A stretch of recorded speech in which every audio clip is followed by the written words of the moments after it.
I have a lot of friends who are sober, a lot of friends who are straight edge, a lot of my friends who are going through it. I know struggling with substance abuse and alcoholism can be really, really hard, especially knowing who to turn to. It can be really, really daunting.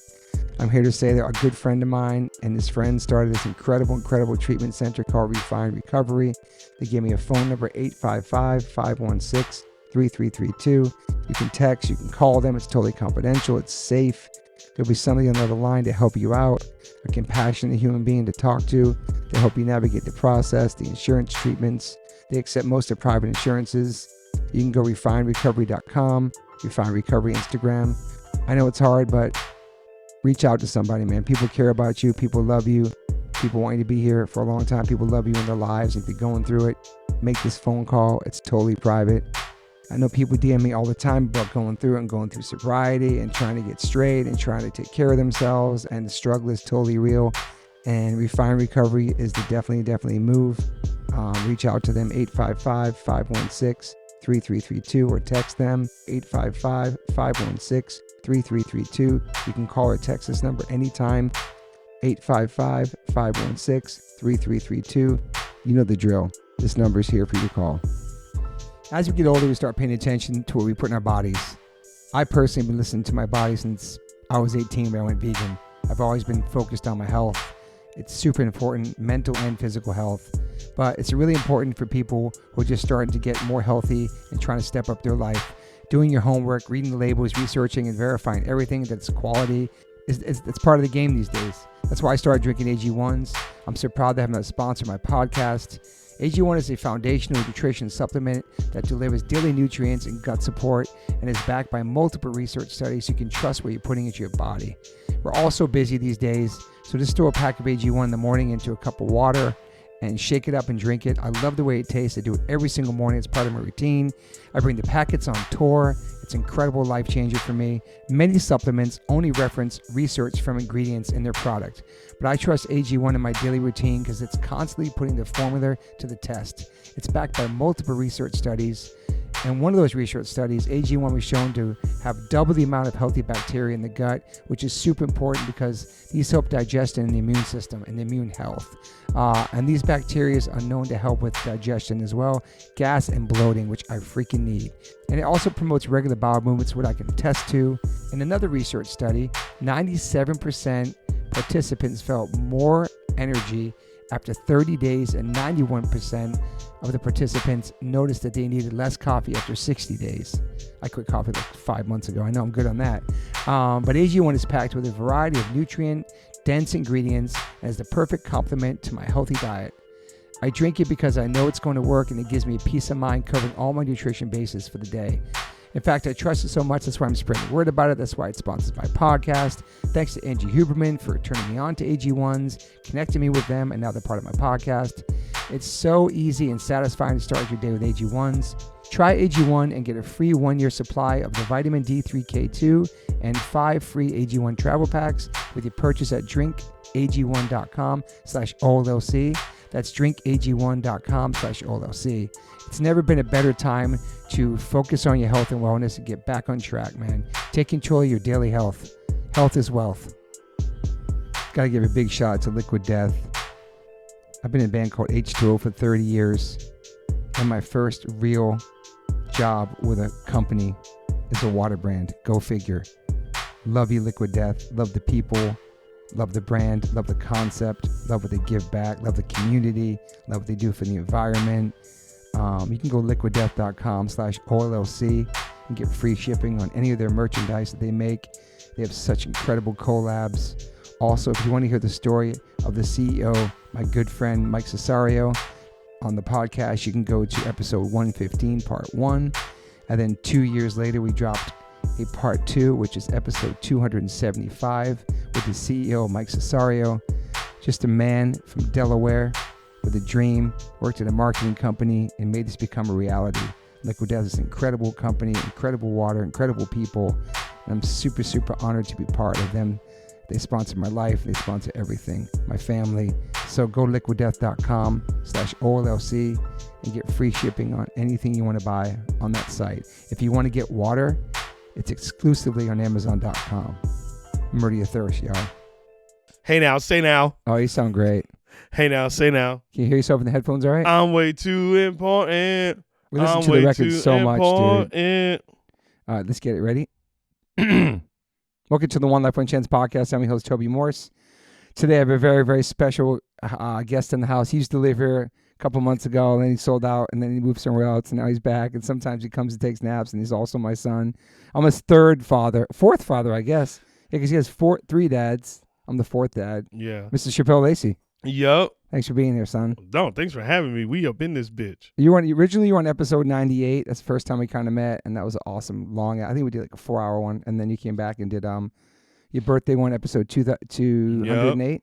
Yep. And then we had your pops on, Kevin McDonald, on episode 312. Shout out to your dad, dude. Shouts out to my dad, but I just realized this is the first time because usually Derek's here. Yeah, it's just me, bro. Wow. Get deep in your soul. Hey now, say now. But we had a cool podcast with your pops. Yep. Pops who's still vegan. And I've been a guest on, or not co-host on some of them. Oh yeah, many of these, yeah. Yeah, I just realized that. Yeah. But how you doing, man? I'm good. I don't know what to dive into first. You're not a vegan no more. They have a new special out that I just watched you on with we can start with the new special with Bobby. The new special, yeah. Yeah, the Don't Tell comedy. 30 minutes. I watched it last night. It's awesome. You watched it. 3 dads, 2 moms. The thing about the special I love is because I've seen you grown and I doing a bunch of these jokes, but also change them up. Like even my wife Moon, your other mom, was watching last night and just seeing how you're tweaking different things and adding things and maybe changing something up a little bit. Yeah. And also I was explaining to Moon that like it's almost like a band playing the same songs over and over again until you get a new record out. They need to perform a new song as you're adding your new jokes in there. Does it ever get annoying doing the same jokes all the time? No, I like the science behind it. Because it's like this crazy world of because that's what makes comedy so hard is because like when you think a joke is good, you're like, no, I could do better than that, especially after watching it. But this 30 minutes that I did, yes, that was the first time I looked at something that I watched and I was like, that's exactly what I wanted to do. 100% happy with it. 100% happy with it. Yeah, it was great. I didn't have any notes that when the editing. Mm-hmm. I just said, they're like, you have any notes, anything you want us to mess with? I go, nope. That means you're studying the craft and you're really like nailing it down, because I know you do go back and study and look at different things you've done and like kind of critique yourself. Yeah, and I'm watching all aspects of it, like, delivery, the way I say things, the timing, all that stuff. The biggest compliment I've been getting on this special is like the timing, the pace, and the delivery of like the jokes, and people are like understanding that. And then there's people that have gotten like deeper that have come up to me and talked and said like, yo man, like I learned a lot about you that I guess I didn't realize, that you take us into like a deeper part of your life, in which I feel like I haven't even gone that deep yet. Yeah. That was just like a teaser of like the deep shit that I will like talk about. I mean, you get pretty deep with your childhood in just different ways, but not the stuff that I really know about you. You haven't really brought into the public yet. Yeah. Nah. Which has got to be very therapeutic for you to talk about stuff like that and just get it out like that, right? Well, yeah. I mean, I guess I'm already past like the process of like healing on it. That's why I talk about it. Yeah. You know what I mean? You're journaling anyway. Yeah, journaling anyway. And like a lot of that shit, it's just like, I mean, this is the way I want it. This is the way I want to talk about it, Yeah. Because when I talk about it to myself, it's in the sense of like, just like it's so dry and journal. It's just like, but now I can do it in a way where I'm like, well, I want to have fun with it, Yeah. And I just like talking shit. And also change it up a little bit too, so you don't get sick of telling the same stories, right? Yeah. Flow them a different way. And then now that the special's out, do you retire some of that stuff and not do it live? Is that how it works or no? I want to retire it all. Okay. Yeah. Some people like will still like have hints of that stuff and to like when they do an hour. Yeah. Or whatever. But I think with that said, because I just want to challenge myself to, write more and bring out more. So that stuff I want to like straight up retire. Yeah, if you want to see it, you can look at it online. Yeah. But you might not be doing like the cheerleader and stuff or the Oasis stuff when they come see you anymore. That's all retired. Damn. Yeah, no more cheerleading, no more Oasis stuff. If you know Shapel, if they know you, they know that. You know what I mean? I think they know that. They know cheerleader and Oasis for sure. Yeah. And you're adopted. Yeah. I would think they know all that by now. Yeah. I go with the new material I'm working on. I go into a different level of it. Different angle for sure. Of your childhood stuff, you mean? Yeah. In a super fun way. I'm excited. I've been trying it all out and shit like that. I just, I went and did a headline Indianapolis, the other night on Sunday, and I told the crowd, I was like, hey, for an hour, I'm gonna be up here trying like a bunch of new shit. Wow. And they were like, and I was like, you guys got to let me know if you like it or not. That's crazy. And they were so on board. And I just made them part of it. It wasn't, it wasn't a sold out show. It was like, it was packed or whatever. Like it was good numbers for a Sunday night too in Indianapolis on a 2-week notice. Totally. I was kind of shocked how many people showed up. Yeah. But no, it was good though. It was very fun.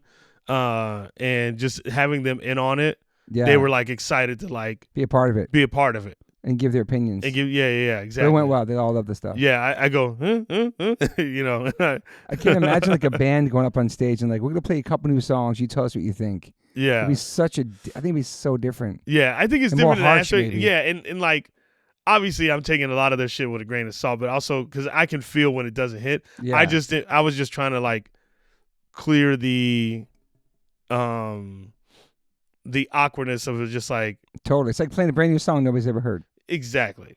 It's just like. You want them to know, hey, I'm trying this new stuff out because I need to get it out and see what the reaction is going to be and who connects to it. Just warning you might have not heard this stuff before. Yeah. So but it's been fun, like starting fresh. It's been very fun. I fucking like really like it. It's like a new album cycle, new something. Yeah. It feels cool. And then building up to this special, you really have to rehearse much because you've been telling these jokes for so long, right? It's just kind of tweaking it all, make it perfect for 30 minutes or something. You had to So I set list, I guess. Yeah. So I strategically put that set together. Like I was like, okay, I'm gonna start with this, and here's why I should start with this, because then I can go to this, and then I can go to this, and then I could talk about this. Mm-hmm. I had to let them know who I am individually up top. Yeah, is what I did. It's like immediately. One of my homies was like, he stopped it 3 minutes in. He goes, in 3 minutes, I already know everything about you. Yeah, for sure. Yeah, because it's like you have anger issues. You used to have an alcohol problem. Yeah. And what I forget what else I started with, but whatever. Like there's like these things that I start with like immediately, that kind of let you know who I am. Yeah. And now you're 5 years sober now? 5? No. I've been off alcohol for like 11 years next month. I thought it was some other. No, I knew it was some other sober you talked about on there though. 5 years? No, you didn't say it was something else you mentioned. That's weird. I don't know why I came up with that number in my notes. How many years sober? No weed. That 4 or 5. 4 or 5 years. Yeah. Weed. Okay. But I didn't talk about that. Sure. Yeah. I haven't here. That's really strange. 5 then no years. caffeine. How long no caffeine now? Since October. So you're pretty much straight edge now. Pretty much. It's pretty crazy, dude. I mean, you fell off to veganism, which is fine because you look so good. Like, for the listeners, he was on like a vegan, 98%. not a real one like his pops with the veganism. Nah, not a real one, yeah. But you were trying. Yeah, you know what, man? But you weren't training as hard as you were. Because I don't want to blame it on veganism. Because you, no, I don't blame it on that. Yeah, because you weren't eating meat and you weren't working out as much as you used to work out. Hell no, I got lazy. I did it wrong. That's what I tell everybody. Yeah, so I fucked up. I did it wrong. So then it's all Sam Trapkin's fault from Trapped in the Rice, because at Furnace Fest we're hanging out in the cafeteria and Sam's jacked. And he's shouts out Sam. Yeah, Sam's awesome. And Chappelle started getting some advice from him. He's like, "Gotta eat chicken." Whatever he said to you. He was just eat meat and veggies. Yeah, as soon as Chappelle came back today, it was a wrap for veganism. And then all of a sudden, how many months later, you look great, dude. It was so funny because I was like, okay, I'm not gonna tell Toby. I know, it's so funny. And it wasn't because I thought you were gonna judge me. I don't give a shit. No, it was just like I wanted to like showcase the difference in my. I just wanted to showcase like Yeah, I just wanted it had nothing to do with and also like I'm not even against like I still go to Green Table. I know. You know what I mean? Like I know we used to go every freaking day though. Man. Every freaking day. But yeah, so it's a combination of not working out, trying to be vegan, but then you just went totally flipped it, started eating meat and started working out hard. Yeah. You lost so much weight. You seem so much stronger, healthier. Obviously, you got some. We could talk a little bit. You got a little blood work done, and you saw all that, and that kind of like inspires you to step it up too. Yeah, man. Yeah, also I'm all about trying. I realize I'm all about trying like everything. Yeah. Like and with trying that, and I think I just think my mind was. Fuck it. I was like, okay, Shapel, like narrow it down. Like let's solidify this. Let's see what you can fucking do. It's like try this, and if it doesn't work, fucking then go back to eating that way, or whatever. Like but find your way. You know what I mean? Like that's what it was, and I just felt like that was like the. And it works for you. Yeah, that's what worked for me. Yeah. And also, you can't blame me. Shapel also did some weird cleanse. I had nothing to do with it. Kind of went really bad. And it was only a couple Toby days. told me to do this cleanse. I didn't. And then you all like almost started fainting and having these issues. It really scary. Yeah, and that was another kind of red light too. Yeah, I tried to do this like cleanse. You talk about it in the thing last. You talk about. Oh yeah, I did. Yeah. Yeah. Talk about. But it was a weird kind of cleanse I never even heard of. But somebody told you to do it. Yeah. And it was vegan too, right? The cleanse. It was a vegan cleanse.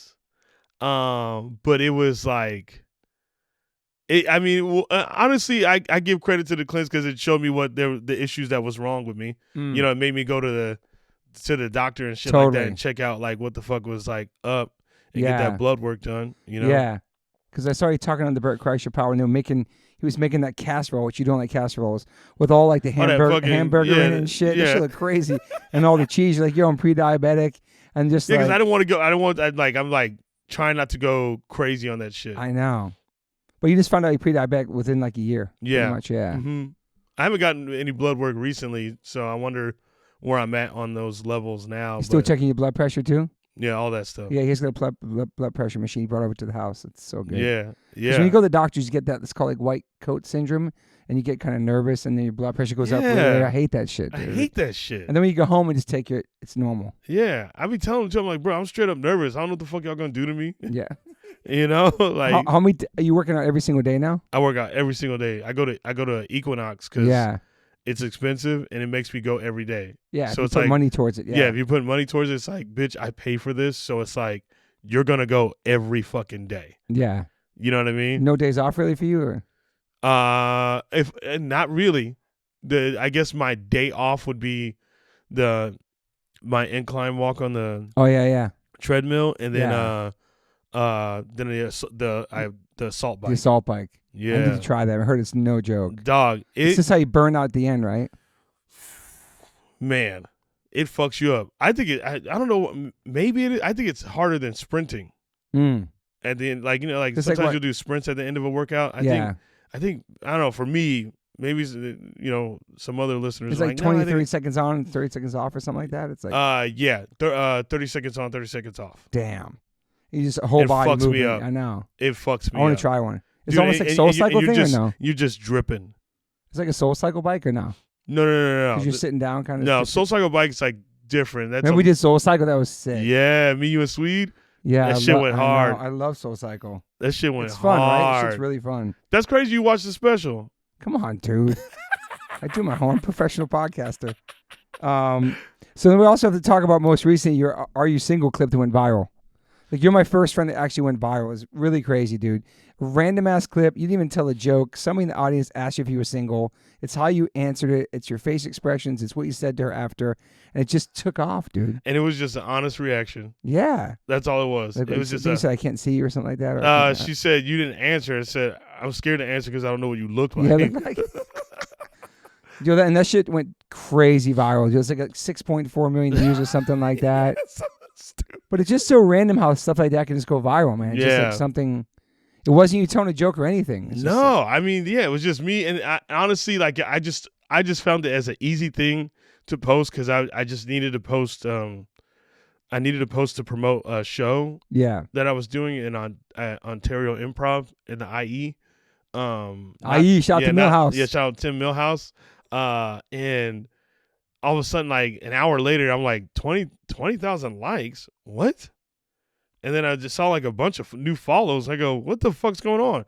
And then it was the fucking clip. And I go, is this real? And then it just kept going. Yeah, dude. It just would not stop. So it's like over like 40,000 followers or something like that, right? So far? Yes. Yeah. Crazy, bro. Yes. But then you had one after that kind of go viral too. Yes, and another one. That And was one about the white dude. Oh yeah. Who I said fucking. In the audience, right? Yeah, he's in the audience. I said, you grew up around black people, and then he had a black wife. Yeah, that was great. Yeah. Where was that at? Where was that? That was also at the Comedy Store. Oh, Both of those were at the Comedy Store. Yeah, just like a viral moment like that, and your DMs probably got crazy because everybody knows you're single, handsome. Yes. Yeah. Which I'm not used to that. You know, you're not like that at all. I'm not like that at all. I was thinking about it the other day because, I was thinking about my history with women and stuff like that, and like I've always just had such huge crushes on girls, and I used to fall for girls so hard, and I mean that's why you became a cheerleader, because of a girl. Yeah, and like I remember I was just asking girls out to be my girlfriend, like out of nowhere, just because I liked them. And I'm like, that's what you got to do. Hopeless romantic. Hopeless, dog. I'm telling you, like, there was no lead up, no hanging out or anything. Never even a strong conversation. I just liked her, and I'm like, hey, will you be my girlfriend? Oh, I was a psycho, bro. I was. Did you start late with women? Like, were you like kind of like not really dating at a young age? Yeah, super late. Yeah. Lost my virginity at 21. Yeah, so like you really didn't have. Hang on a second. So you didn't really have like a sex education, or like one of your three dads sit you down about the birds and the bees and shit like that? I mean, definitely not my. Well, I didn't reconnect with my biological dad till like years. Oh like, yeah, till way too late in my 30s. Yeah, like what? And then birds and the bees at 30s. You know what? In my household, there was never like a foundation of like love. So I never really saw that. So the only thing I knew about love was through like romantic comedies, romantic movies. Yeah. And so I thought that was like what love was. What real love is. Yeah. Yes, that's what I thought what real love was, because it romantic. Damn. So that was my so cute. So naive. But it's crazy though. It's crazy. So that was my introduction to like how to be around women and shit like that. Was straight up that. And then you're a cheerleader. And I was with all kinds of women. With all kinds of women. And so then I got to learn about you were a virgin women. while you were a cheerleader? Yes. Oh, yeah. Yeah. Damn, and so, 21, yeah, because I started cheer at 15. And so when you lost your virginity, was it somebody you were dating? Was somebody? Nope. You didn't know that story? Can I tell that story? Yes, please. Let's tell this story. So was she an older woman? No, we were same age. So this was when, okay, I remember. Did you still talk to her? No, okay, that was the only. She won't be listening. Okay. Nah, she won't be listening. So this is how wild this is. I remember me, my brother, God rest his soul, my brother Damon, and his best friend Pete. We were driving to go hang out at Applebee's because we had a homie.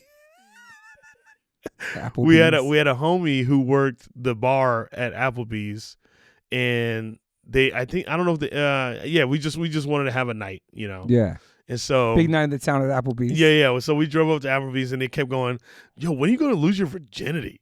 And I was like, it'll happen when it happens. I was like, I'm not in any rush. Like, I'm not like, I don't feel like I'm missing out. I don't feel like I'm like, I never felt like I was like, oh fuck, I wish I had sex. I never felt like, you know what I mean? I was never like that. So we go to this Applebee's, we're sitting at this bar, and we're just chopping it up with the homie. And then an hour later, there's this girl that was sitting kind of like across the way, right? And she just kind of like casually jumped into our conversation, right? And we all kind of thought it was like weird, whatever, And then she eventually comes and sits, and I'm closest to her, right? And so she eventually comes a few seats down and sits next to like us and like to get into the conversation. Yeah. Right. Which like we didn't care. She was being cool. It's like there was nothing weird about her at all. Like she didn't give us like weird energy. And then, she had been drinking. They had been drinking. I think I had like a beer, or whatever. And all of a sudden she started rubbing her leg on my leg. And I was like, oh shit! So I moved my leg because I thought I was like, oh shit, my bad. I'm sorry. I didn't realize it's too close. Romantic comedy. Yeah, exactly. And so exactly. And so then when she started doing it again, and I go, what is going on? And then I just kind of like whatever, let it be. And then like come towards the end of the night at Applebee's. There was during that conversation we figured out that she lived in the same apartment complex as my brother. Oh shit. Okay. Right. So we were like talking about that, blah blah, And then she was like, she goes, "When you guys drive my car home?" And then my brother's like, "Yeah, I'll do it." And then she threw me the keys. Damn, right? dude. She did. My brother offered, but she threw me the keys. Exactly what you wanted, dude. And then I was like, okay, yeah. I was like, yeah, I could drive your car home. We get in Why, her was car. she drunk or something? Yeah, she was drunk. Okay. So, and then we get in her car. First of all, when we walked outside, I set off the alarm to her car because I was trying to figure out how to use her damn keys or whatever. And so my brother and his friend were just laughing at me because I set off the alarm and I was just freaking out. Were you super nervous? Yeah. Did you think anything was going to happen? No. You felt like some sort of... Okay, no, I didn't think anything was going to happen. So then we start driving, and then she's talking to me. And, I can't remember the conversation to my brother's house. I remember when we pulled up to the complex. Yeah. She goes, "What's your brother's apartment look like?" And I was like, "I'm pretty sure it's the same as yours." I was like, probably the same layout. Well, I'm like, "We got a 2-bedroom? He's got a 2-bedroom." Yeah. And You're not taking any of the cues, any of that nope. shit. And then she goes, "Can I come see it?" I was like, okay. I was like, my brother's a pretty inviting guy. He doesn't really, I was like, whatever. So then I was like, yeah, you can come over. And then so we go over and we sit down and we're chilling. And I'm sitting on the edge of the couch and she's sitting on the other edge of the couch, right? And we're all just talking, just getting to know each other. And she goes, you should. She goes, "Why are you not drinking?" And I was like, I'll probably just go home in a bit, I'm just whatever. And she goes, "You should take some shots." I was like, "Nah." I was like, I just really want to go. I was like, "Nah, I don't want to spend the night here." So I was like, I'll just, I'm just, Did you think she was pretty? She was cute. Okay. She was very, very cute. Okay. Very, very cute. But tall. You had no attraction. I think she was tall. I think she was taller than me, right? Yeah. She was fucking. Yeah. And so then my brother was like, "Shapel, take some shots." And I was like, "What?" He read the room. He knew what's up. Yeah, he was reading the room. Yeah. So then started taking shots or whatever. And then my brother leaves the apartment. He walks or he goes to his room or something like that. And then he's looking out for you, man. He just goes to his room to grab something. Uh-huh. And then she just jumps on me and starts making out with me. And I was like, "Oh my God, whoa, okay." Damn. Right? And then he came back and then she just gets off me, right? And my brother was like, "What the fuck was going on?" Right? And then we're sitting there chilling or whatever, and I'm kind of just I'm drunk. Yeah. I'm kind of a little out of it or whatever. And then my brother takes her outside, right? He's like, "Hey, come here. Can I talk to you outside?" And I was like, "What the fuck is going on?" And I'm I'm just in a weird zone. I'm just kind of I'm drunk. Let me just sober up. Maybe I'll fall asleep for a bit or whatever. And they come back in, right? And then my brother, she sits down. Does your brother know that you're a virgin at that time? Yeah, he knows. Yeah. Because remember they were like, "You should when are you gonna lose your virginity?" So then they go to my brother. So she sits down. My brother goes straight to his room. He comes back out and he threw a condom at me and it hit me in the face and it landed right on my shoulder. It stuck right there, right in front of her. Right in front of her. And I was like, "Oh my God!" Dude. I was like, "Oh my God!" I was like, "What is going on?" I just started looking around. He goes, "Is she laughing too? Probably." She's just kind of like smiling, And my brother goes, "Should probably be back. I'm going to Brandon's house, one of our really good homies." Dude, because we had homies that lived in the same complex as well. But what a great brother! He had your back. And then all of a sudden, she just fucking whoop, and I was That's it. "Oh my God!" She put everything on. She did everything. Yeah. Everything. Holy shit. Yes. Your brother probably said, you know my brother's a virgin, right? So go easy or whatever. Something. So I found. So you find out. Wait, let me finish. So there's one part I didn't finish. I was so drunk I couldn't finish or anything like that. I remember Mean Girls was playing in the background, right? I know, 'cause that's one of my favorite movies. Jesus. So Mean Girls was on, and then we stopped, and then she was like, "Will you walk me home?" And I said, "Yeah, of course." I was like, "Yeah, I'll walk you home." And dog, I'm walking her home, right? Fully clothed, obviously, walking her home. Yeah. I still had the condom on. Oh, as I'm walking her home. I still had the condom on. Oh my! Think she knew that too? Oh my! I don't know. God, I didn't know. She didn't know that. But so I you still lost had were you buzzing or you? Yeah. Was I buzzing? Yes, I was drunk. Do you remember even having sex and shit like that? Obviously you do, but yeah, I remember for sure. Yeah. You know, because I was just like obviously like kind of out of it because it didn't make any sense to me. No you know, way, so I was dude. just like, What I was an just awkward like, way to what lose is this? You know, like I kind of was like, and I remember, you know, so then my brother told me after the fact, he goes, dog, you were not reading any of her signs. And so I called her outside and was like, yo, you trying to have sex with my brother? Like he was like, he's a square. He's not gonna know. Oh my! He's God. not gonna. He's like he will not catch the signs. Like he Oh will my not. God, He does dude. not know what you're putting out. And so she was just like, yeah, I want to hook up with him. Oh my God, dude! And then he goes, okay, I'll let him know. And she's like, how you gonna let him know? He goes, I got this. And that's when he threw the call.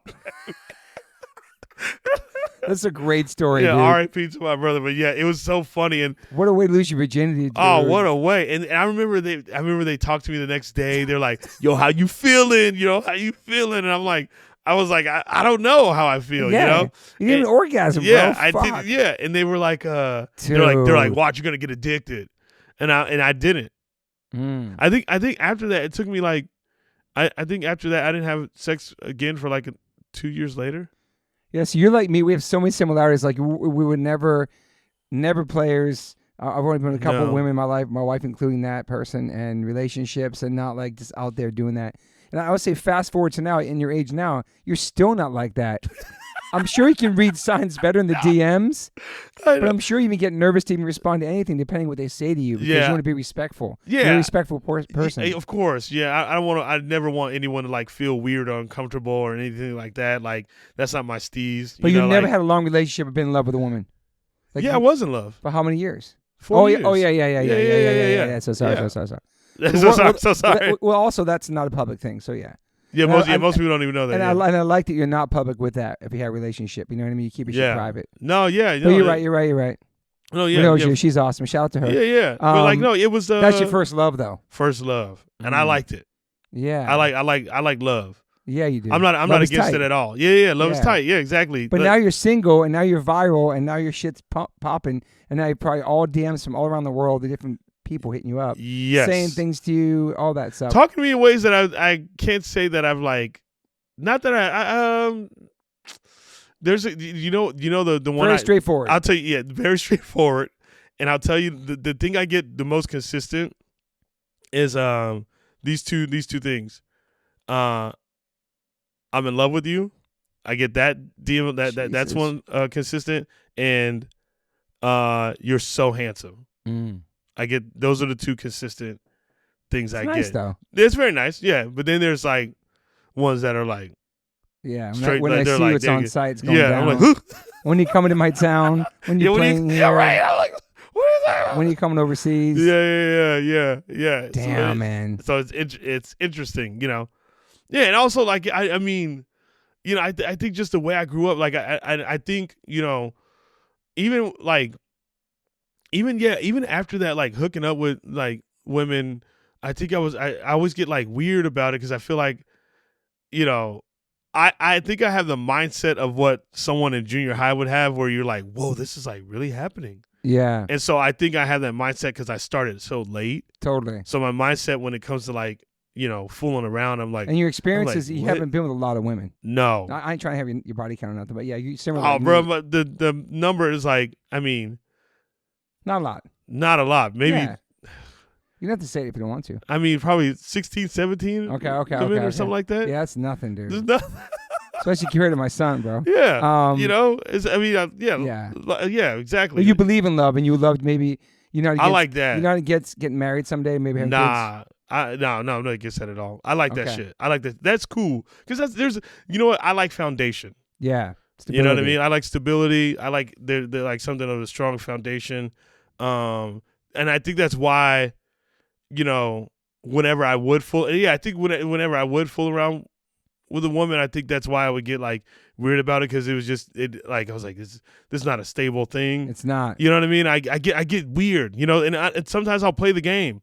You know, I'll play the game and like, you know, would talk to these women and shit like that, and you know, but now I'm at a point where I think I'm just so reserved. Yeah. You know, You also focus on your career too and everything you're doing. And, yeah. And I but you're open for a relationship or meeting people.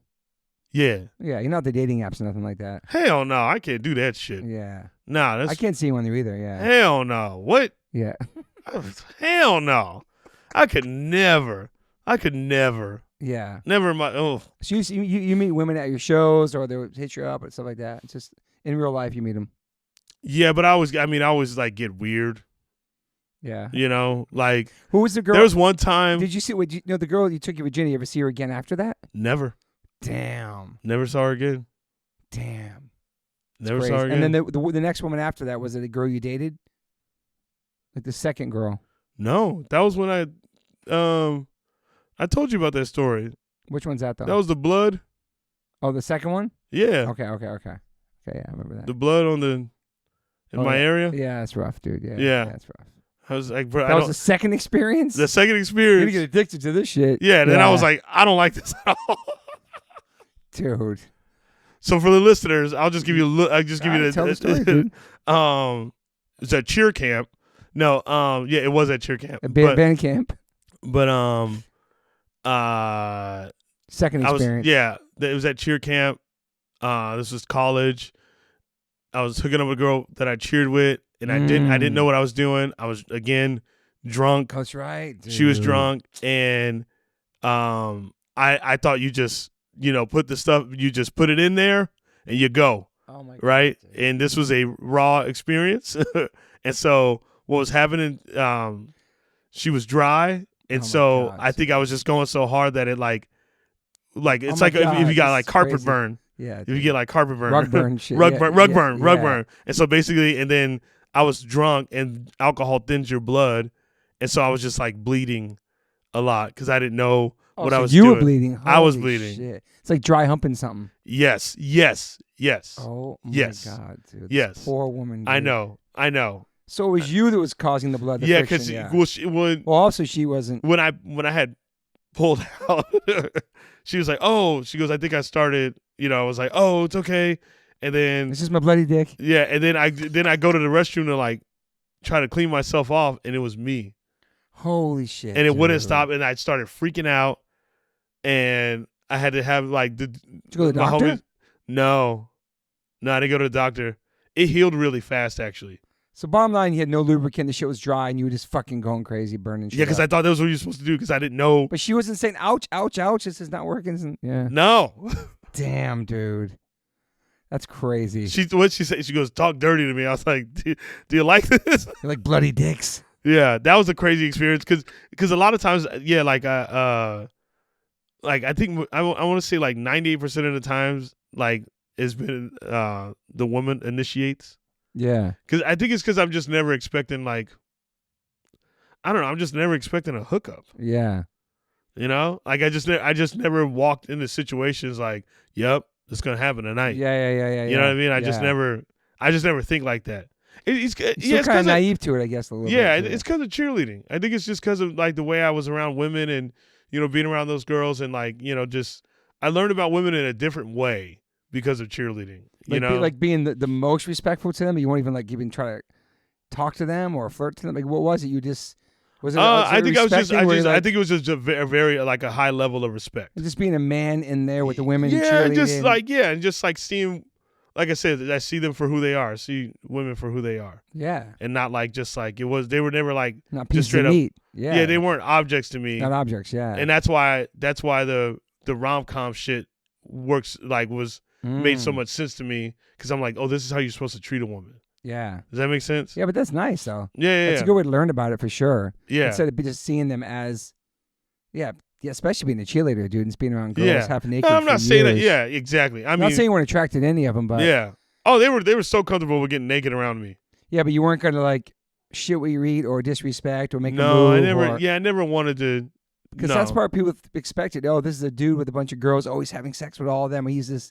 Do you know what I mean? Whatever that people thought perspective was. Yeah. And I think for the most part, not saying I've never like just like, oh, I looked at a girl and go, oh, she's hot or anything. Of course. I'm not saying I'm a fucking robot. Like, No. But I think for the most part, like when I think about, because I am a fucking human. Totally. I think for the most part though, like, I think I've just always, tried to treat women with the most respect. Yeah. It's almost to the point where you're not getting the signals.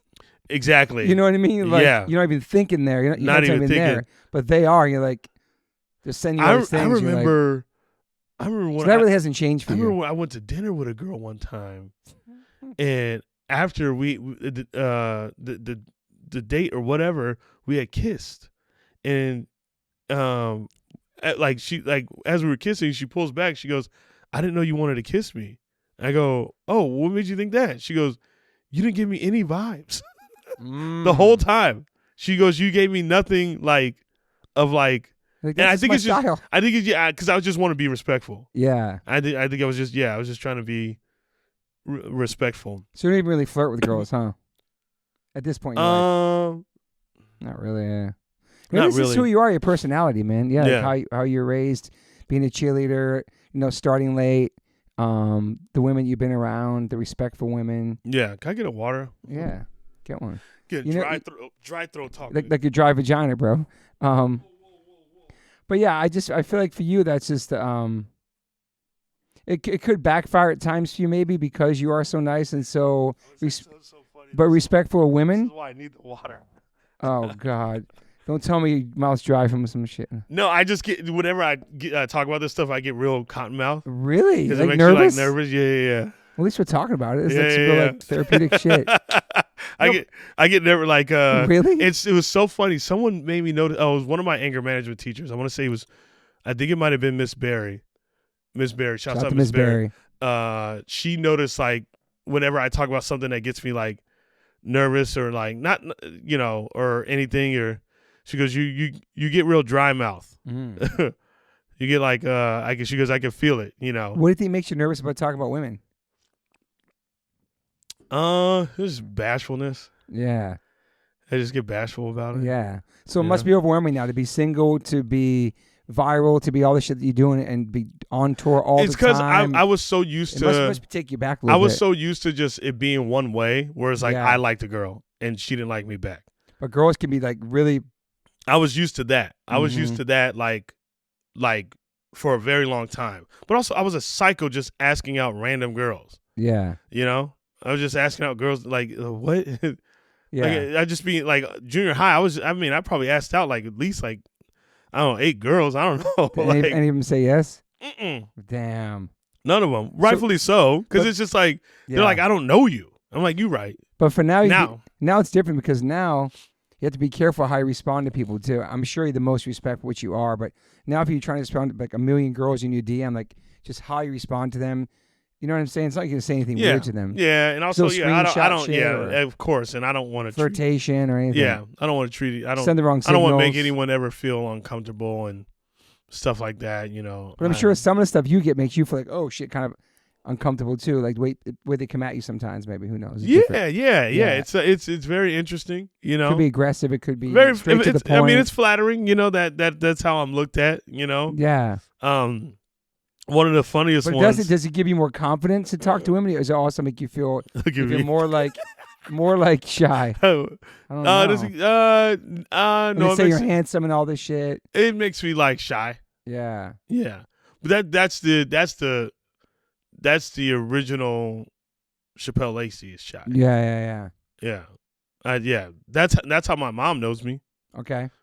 She thinks it's wild that I do stand-up comedy. Totally. It's always the people like that, though, right? She's like, what the? She goes, you're so fucking shy. Like, so she knows me as shy because I was like attached to her hip, didn't want to talk about it. I was very quiet or whatever, as a kid. Mama's boy. Yeah. And so. But it's always like that with artists and musicians who sometimes they don't even leave their house, but then they go on stage. That's who they really are, and that's how they express themselves. And other than that, like, you're not really going out all the time and shit. You know what I mean? I have a shitload of confidence on stage. Totally. I have a confidence off stage too. Yeah. But in the area when it comes to like women. Yeah. You know what I mean? Like the girlfriend I had when we first I didn't know what to do. I remember we went on like a night walk, right? Yeah. Up in the hills of like near Mulholland. Yeah. And then we went and sat on this like bench that overlooked That's the some valley. rom-com shit, though. Yeah. And then, she like leaned her head on my shoulder and I put my arm around her and I was just like, and I just kissed her on the forehead And then she just started laughing. Really?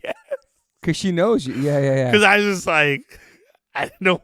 Oh my God, dude. I just get her on the phone. That's amazing, man. But that's how like I think. I'm not like.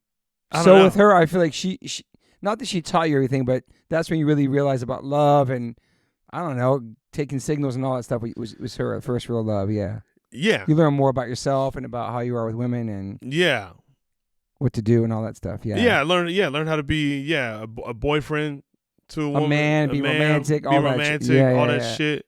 I got to do a lot of shit that I've already like had in my head of like doing. Yeah. Planned out. I mean? From the rom-coms. From the rom-coms and shit like that. Yeah, of course. To live them out and see if they work and all that shit. Yeah, that's cool. And then I mean, that breakup was obviously very tough for me and very, I went through like a lot of weird times with it and we went through weird times together, but still homies, which is nice. Yeah, still on great terms and like, That's nice. I'll treat her like a queen forever.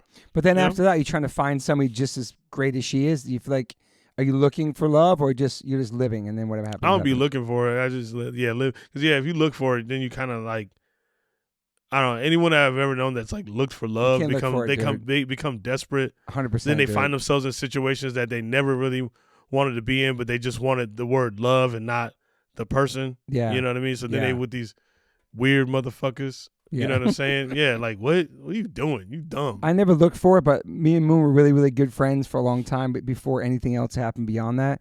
And she was there the whole time. And when I finally realized that she was the one for me, then it was almost too late, but I did get a second chance with her, so thank you, Mama. But we were just friends first, and like I wasn't looking for a girlfriend. I didn't trust women I had been cheated on, and it just happened like that. That's what's so magical about it, you know what I mean? Yeah, see, it's different. I don't think I've ever lived in a space where I've never trusted women. Yeah. It's because I got cheated on really bad and shit all over. Oh, got it. So after I was like, yo, fuck girls, fuck this shit. I don't trust any girls. I was really fucking heartbroken. But then Moon came into my life as a friend, and then just the rest evolved is history. into what? Yeah, evolved yeah. So I'm very lucky. I think friendship's really the really good basis of a relationship first and foremost.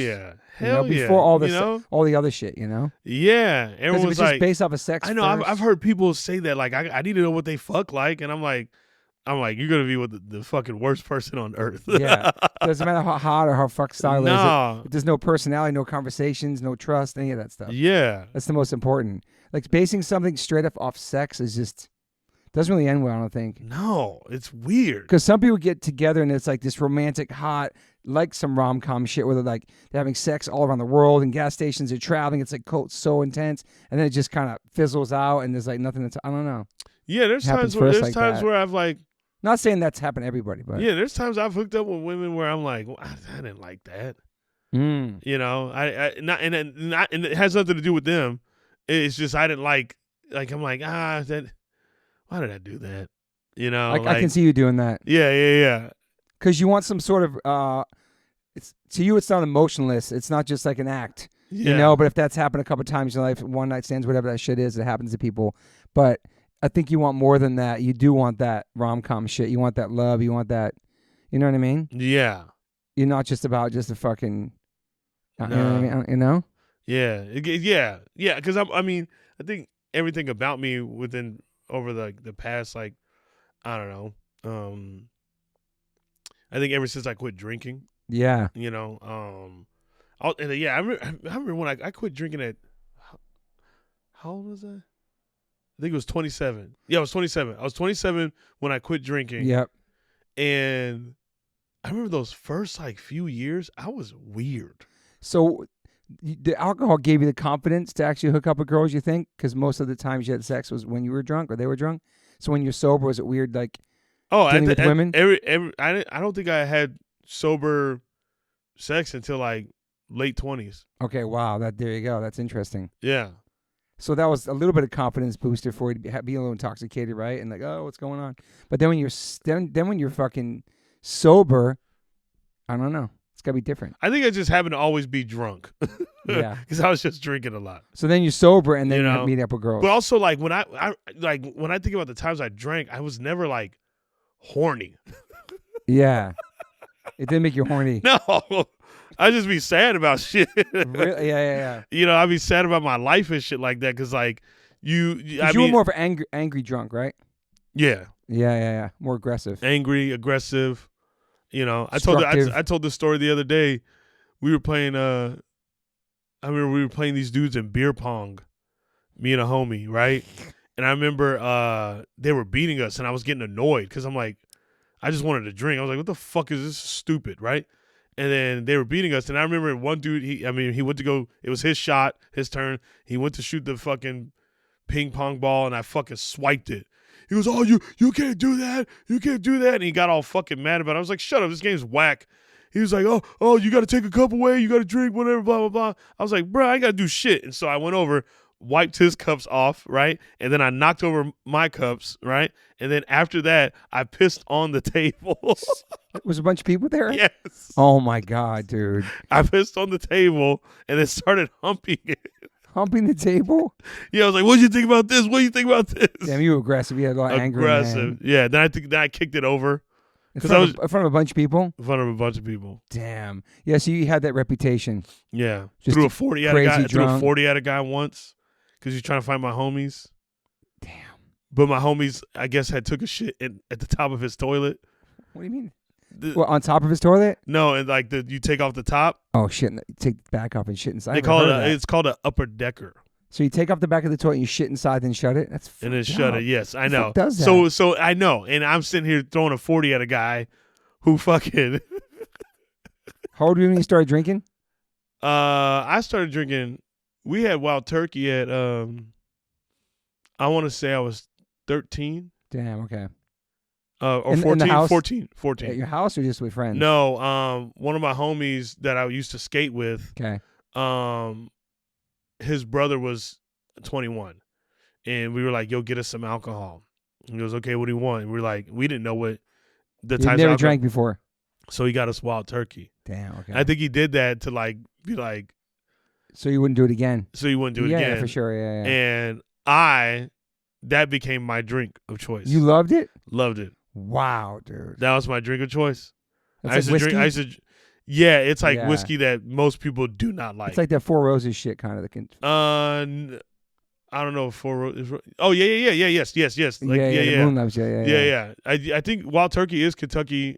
Okay. Yes, it's from Kentucky. Actually, so you love the taste. Holy loved it, and most people don't like it. They don't even serve it at a lot of bars because most people don't drink it. So, starting at that moment, you liked it. Then how soon after you started drinking it all the time? Like every chance you know, can? I was like, I try to be like, I was like off and on for so long. Then I just started drinking. Then I mean, yeah, this is junior high. So then I started drinking like 40s. You know, 40s were the thing. They were, dude. St. Ides? Mickey's. Mickey's. Mickey's 211. I remember I was at a Casualties concert, and this dude named Miles. There's this guy named Miles. Chappelle loves the Casualties. Yeah. There's this guy named Miles who was like this dirty crust punk. And homie never smelled good. And he grew up in Mesa too. He was always at the shows. But everybody knew Miles as like the dirty motherfucker, right? Yeah. And I remember I was at a Casualties concert. I think it was like 14. Yeah. Right. And I remember, he brought it. He goes, "Hey man, I always see you getting down in the pit, stuff like that. And it's so fucking cool, man. I love moshing with you. Here, I got you this gift." And he gave me a tall can of 211. Damn. And then I got into like that as well, which is like malt liquor, but it's like cheap. Oh yeah, malt liquor. It's like cheap malt liquor. Tall cans in the air. Yeah, exactly. So then I started drinking that. And then damn. Then I kept going. I kept quitting and coming back to it. Kept quitting, coming back to it. You know.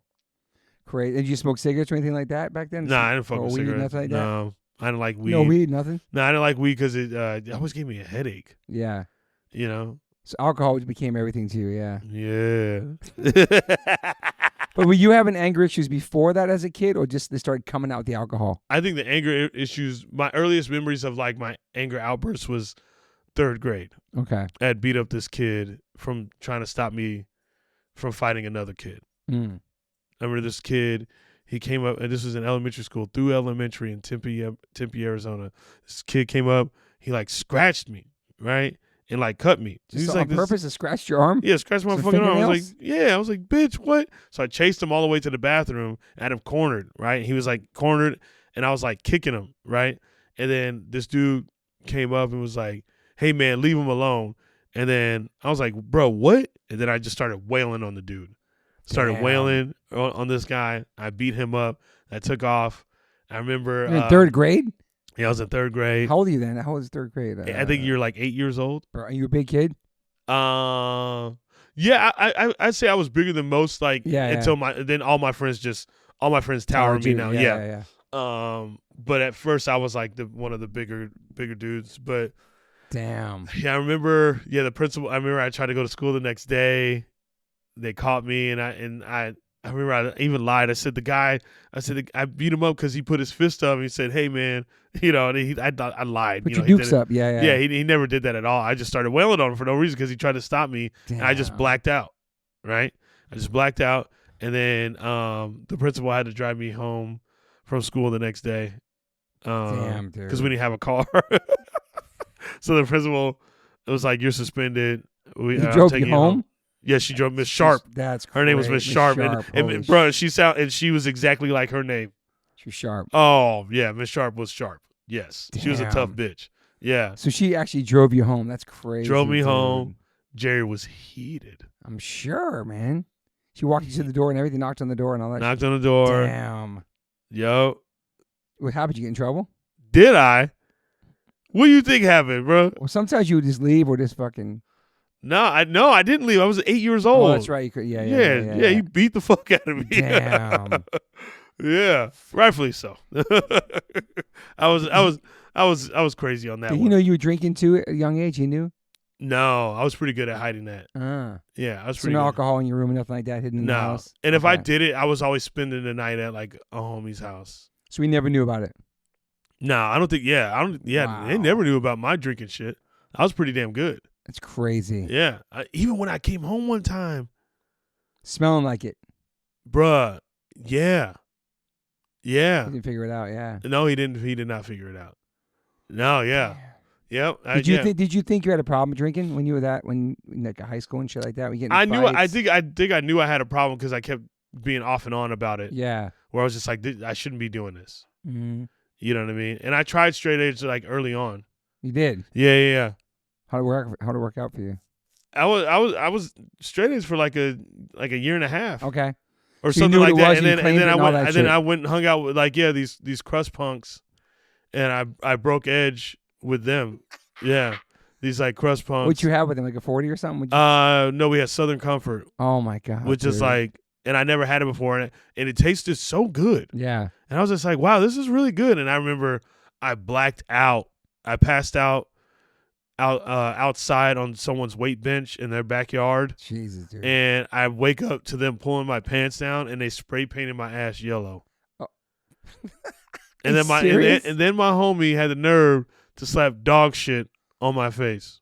Are you fucking serious, bro? Yeah, bro. These crust punks put dog shit on your face, bro. That's fucking crazy. I don't want to generalize crust punks, but these motherfuckers. I think Bobby Lee kissing you is way better than that, bro. Than fucking dog shit on your face. I'm telling you, Holy I hung out with some rowdy dudes. I'm surprised you weren't straight edge because of Rollins. He was such a big influence on you too, but that was later, right? It was more so Ian. Yeah. It was more so like Ian that like, just listen to the music. Yeah, just listening to the music and just like, I remember I had this dope ass Minor Threat shirt that broke down straight edge. Oh yeah, the definition. I had that too back in the day. Oh yeah. That's cool. Yeah, I had that shirt, and I was very proud to have that shirt. Now I feel it more than ever. I think it's always been in me. I think I just needed to find it. Yeah, go through those experiences. Yeah, I went through these experiences to like find it, and like now it makes more sense to me more than ever.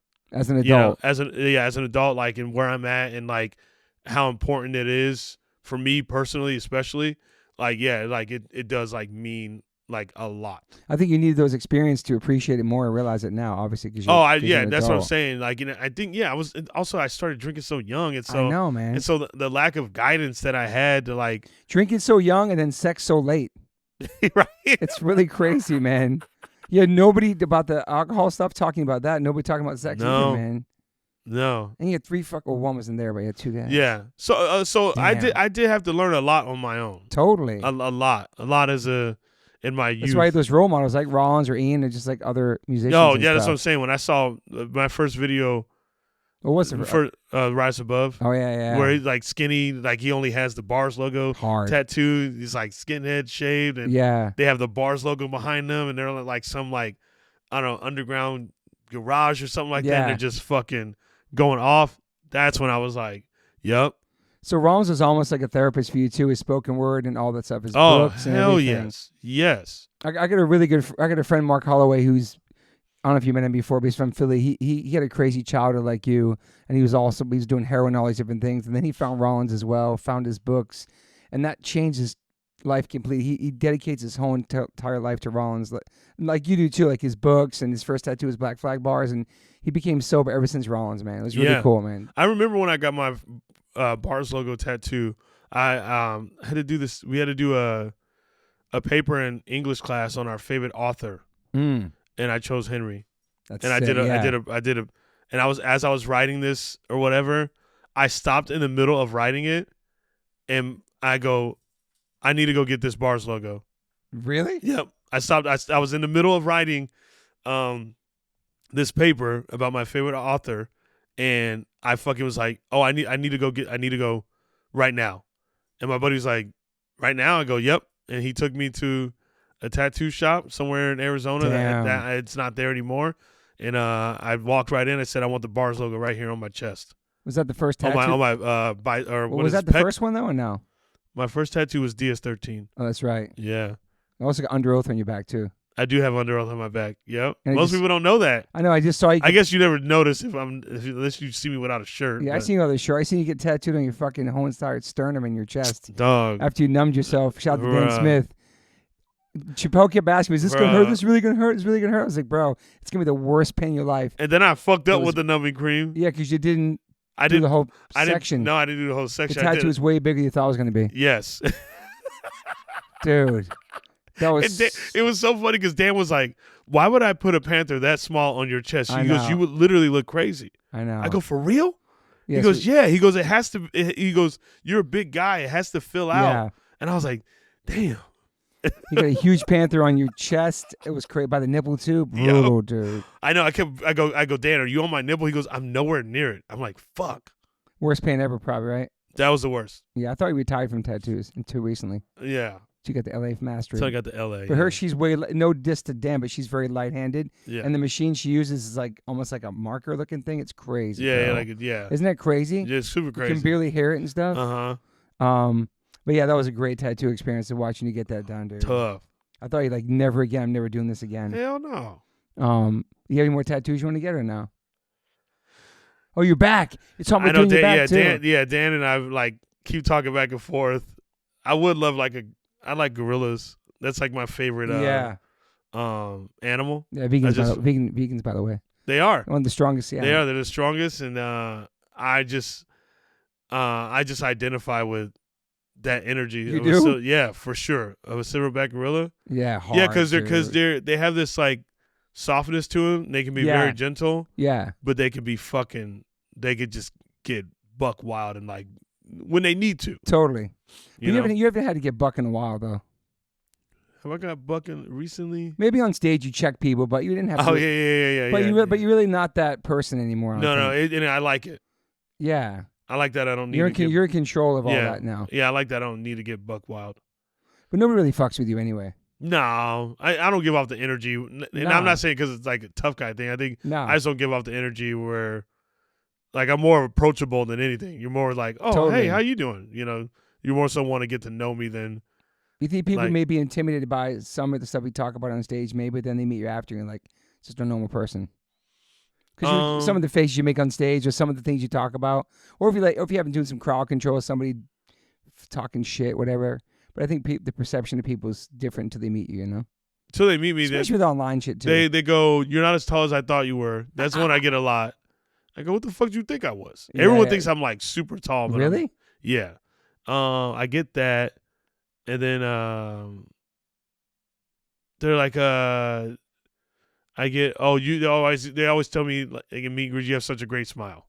Yeah, you got a good smile. They say you got that good a lot. teeth, man. Yeah, I try to. You never had a cavity, right? Or no? Hell yeah, I've had a cavity. Really? Oh, that's Derek. Never Derek had a cavity. Got more rhymes. Got cavity. Yo, Derek never had a cavity. That's Derek. Yeah. Yeah, he's never had a cavity. I love when we listen to hip hop or R&B. We listen to old shit. You always try to play things for me. We have this thing where he plays me a song and I have to guess who the person is before in the first couple seconds. Yep. He's very good at it. He crushes it. He crushes it. I love the old R&B, old hip hop. Let the music play. All my DMs from Shapel from the 80s or 90s. Hip hop all day long. Oh, you know this artist and this person? Yep. It's like all old stuff. Shouts out Curious. Yeah. But I feel like I educated you on some hip hop shit, right? Some yeah, New for York sure. Shit. Yeah, for sure.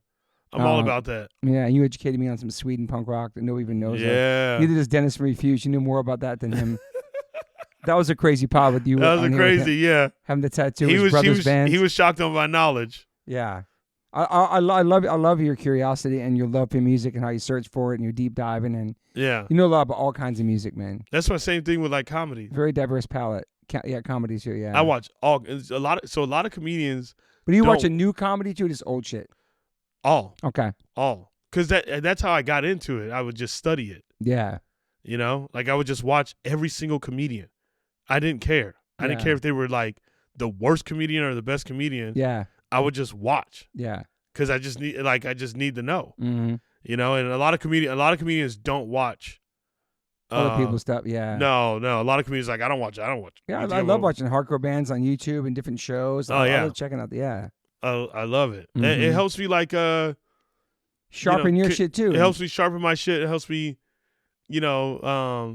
continue to develop my style and all this stuff, and always helps me like to keep a unique perspective and Do you feel like you're still developing your style still? Yeah, I feel like you figured out your whole thing now. I feel like I just hit a big jump in it for sure. Yeah, especially with doing that 30, like that 30 and the result of it and like what people have been like, saying and seeing of it. Like, yes, it let me further know that I'm like, on this path, on the right path. On the right path. Yeah. I love on the Bobby Lee thing with we talk Bert. Bert, where you talk about you picked Mateo Lane to be your dude. Yeah. Oh yeah. If you got stuck on an island somewhere. Yeah, they were like, look, what guy would you? Yeah, that was a great pick though. And the bar was like, I wish I he's picked a handsome him. guy, and he's so funny. He's handsome. He's fucking cool. That guy's so funny. He's so funny. I love how he had that. Like I can't wait to like officially meet that guy. Same. I want to see him live too. He's like really. I know Tommy loves him too. Like, yeah. He's so fucking funny. He's great crowd work. I like how we had the hair transplants. He talks all about it. Yeah. He seems talented. like a New York dude. He's Chicago dude. Oh yeah, yeah. He is Chicago. But it's also his sidekick that sounds like Squidward, like his boy. He rolls with that dude. Yeah. He's so fucking funny, man. Have you been checking out have you been listening to some new music lately too, like new hardcore bands or? Would you turn me on to a lot of shit like like younger hardcore stuff? I think I've been on the stuff I've been on. I would say Military Gun. High Viz. Yeah, High Viz. Ooh. High Viz is great. So good. It was so awesome to see them live. Yeah. I guess hardcore is a given. I think what I've been like really listening to a lot more now on a consistency level. A lot of Tyler. Yeah. The creator. Yeah, you love that new record, yeah. Yeah, I love that new record a lot. Just a lot of his Kendrick Record's great. Kendrick Record's great. Still on the GNX. Doechii. Yeah, great, dude. Great. Like incredible, her man. Tiny Desk like is the most like beautiful, artistic, agreed, powerful piece that I've ever fucking watched, of the newer times. I've been starting to dig into like Mac Miller. Oh yeah. When he was alive, I don't think I ever really gave it a chance. I don't know where the fuck my brain was. Was not radar? Time. Maybe yeah. No, I think because I think he's really around good, that time. I think like he started really popping around the time I quit drinking. And I think I think about those. I was a weird motherfucker. I'm telling you, Toby. I was like, I think it was just because I didn't have this thing that I was used to doing. Yeah. And I think alcohol forces you to understand who you are. I think the first few years after quitting, it took me a while to like even understand like how to just be you. me. Be you. Yeah. Be comfortable in your own skin. Yes. Be yourself. And I never realized, and I thought I always was. Yeah. You know what I mean? I thought I always was and shit like that because I've always just been like a lone wolf. And when I say lone wolf, I don't mean that in like a sad way. Like that's just, what I've been. It's just like I enjoy it. Like it's fun. Like I'm not like sad. But like I think I didn't. What were we listening to back then? We listened to hip hop. We listened to more punk. Like back in the day. Like no, when you quit drinking around that time and all that stuff. Like shit around that time. A lot of grunge. Really? A lot of grunge around that time. Okay. A lot of grunge. Mm-hmm. A lot of Mudhoney. Ooh. A lot of Nirvana. A lot of You fuck with Soundgarden? Soundgarden. Alice in Chains. Because I was going to Seattle a lot to teach cheer. Okay. There you go. So yes. So I was going to Seattle to teach cheer. Yeah. And had some soundtracks while you were there. Yes. Mm-hmm. And oddly enough, what I would go do, because it was so gloomy at the time I was going. You go to Kurt's burial? I would go to Kurt Cobain's that house. Yeah, I've seen pictures. You had some pictures of back then too. So I would go to that house, and there's a bench right outside the house. Yeah. And I would sit there and journal. Damn. I would sit there and journal. Pretty powerful, actually. Yeah. Yeah. A lot of it I threw away. Really? I threw those journals away because I just wasn't ready for that level of honesty. Mm. You threw away how soon after you wrote the stuff in there? Pretty soon? I mean, I just was like rereading it, and I just kind of like took it and just like. Was it dark? It up. Yeah. Damn. It was dark. Damn. It was dark. A lot of stuff with like identity issues, especially on a racial level. Yeah. Who I was as a sibling, because now I'm the big brother since my brother had died. Yep. Alcohol. My relationship with my mother. Yeah. Relationship with friends.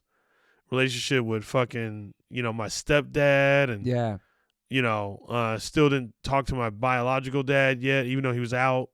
How long was he out before you guys reconnected? He had been out for a while. Okay. He had been out for maybe 10 years or so. Oh, and so he never reached out? You guys never connected, had a phone call, nothing? No, I think he was. Letter, anything? I think he was set on me not, because I never talked to him. Yeah. I think he was kind of set on me not. Ever knowing him. Yeah. Wow, man. Yeah. And then how'd that connection happen? Like what inspired that to happen?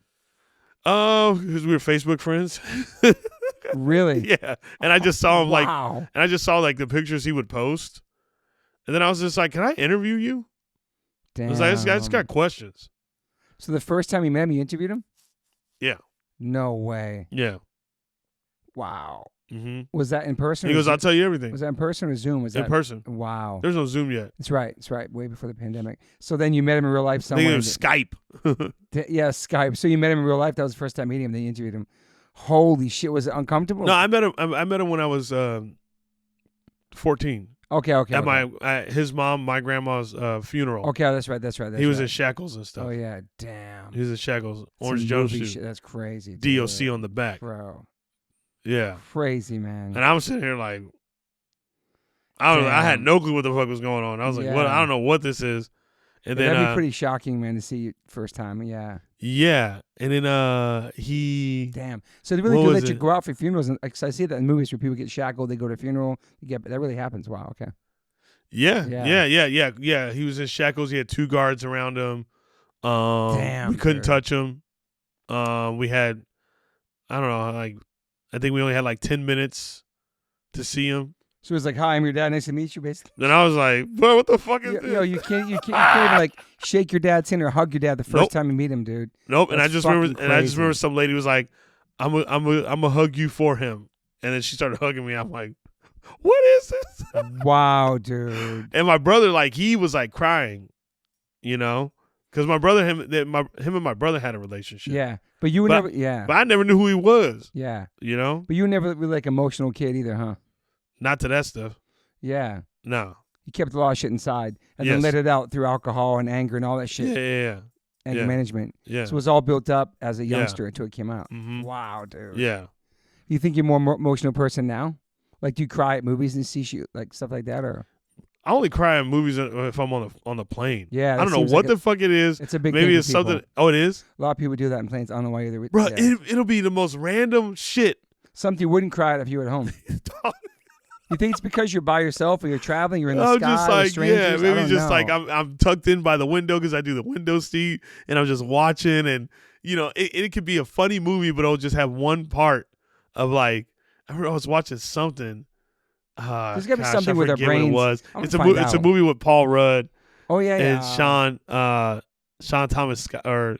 Oh, I loved him. What is that fucking movie where they take on the kids? Do it for American Pie? Yeah. They take on these kids.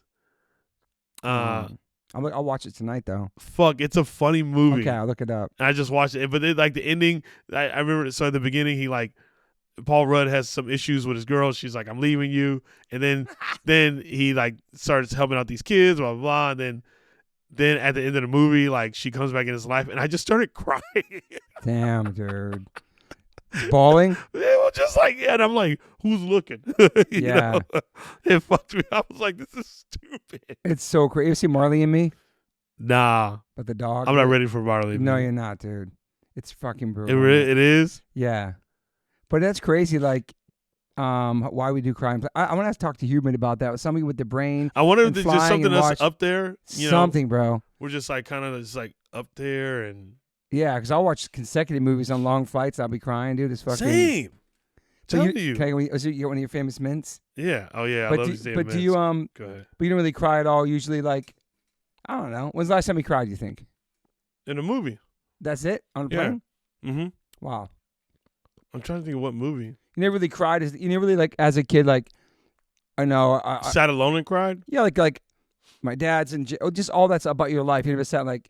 It seems like you never really did that. You just kept it moving. No, I just kept going. This don't make no sense because it was too confusing. So I had no reason to cry about it because none of it made sense. Yeah, you're too young too, man, to really like. Yeah. Also, like my stepdad kept saying like he was my father, but we don't look alike. And I was like, I don't know what the fuck this is. That's a lot of trauma and confusion for a young kid, man. Confusion, bro. And then you got then put on everyone calling you white. I know. You know what I mean? Like you put that together. I remember one time. I hate people call me white. It fucking bothers me. I remember one time, like this is how bad, like people don't even understand. And I'm getting into this in my stand-up. People don't even realize how bad, like, a lot of that shit messed me up as a kid. Yeah. Like I know. Like I remember one time, these people kept calling me white. I was somewhere. I was on a beach. Mm-hmm. I was in Florida, Daytona, and I went and bought a Confederate flag tank top and walked around the beach with it on. And I was like, "Am I white now? No. Am I white enough now? No way, dude. Swear to God. What? Yeah.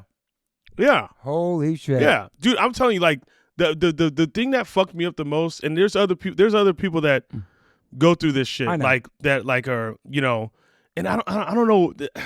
It's weird because I don't want to blame anything. You talked about with the guy that popped on the Burt pod. He's half white, half maybe Asian. That he popped on the podcast. He's light skinned. Yeah, he dealt with shit too. You guys talked about that briefly. Yeah. Like he dealt like with this weird thing on his Asian side and his black side too. Yeah, his name's Michael Yo. Shouts out Michael Yo. Yeah, but that was cool. Growing up in Arizona, at least at the time that I did, you're growing up in an area where there's like not a lot of black people, right? And the black people I was around, we all lived in an apartment complex together, right? But we also lived around it was a poor apartment complex, Section 8. Yeah. Wait, was that one the Section 8 one? I can't remember. Anyways, but and then there's a lot of poor white people, right? Yeah. But like Arizona doesn't really showcase. At least I didn't feel like it showcased like black people in a way that like you would get it. I feel like you can go to the South and like it's a lot more integrated than like you actually like than people like give it credit because it's the South and they just think immediate racism, but whatever. There's probably that out there. Totally. But I think for me, when you're constantly told at home you're not black, and then you go outside to the world and you're also told you're not black. Yeah. So by the black people. but it wasn't just black people. But both, yeah. But both. Yeah, But when you hear from black people, and I don't blame anybody. I think what it was is like I blame education. Okay. If there's anything to blame in this situation, I blame education, right? Because it's just like this,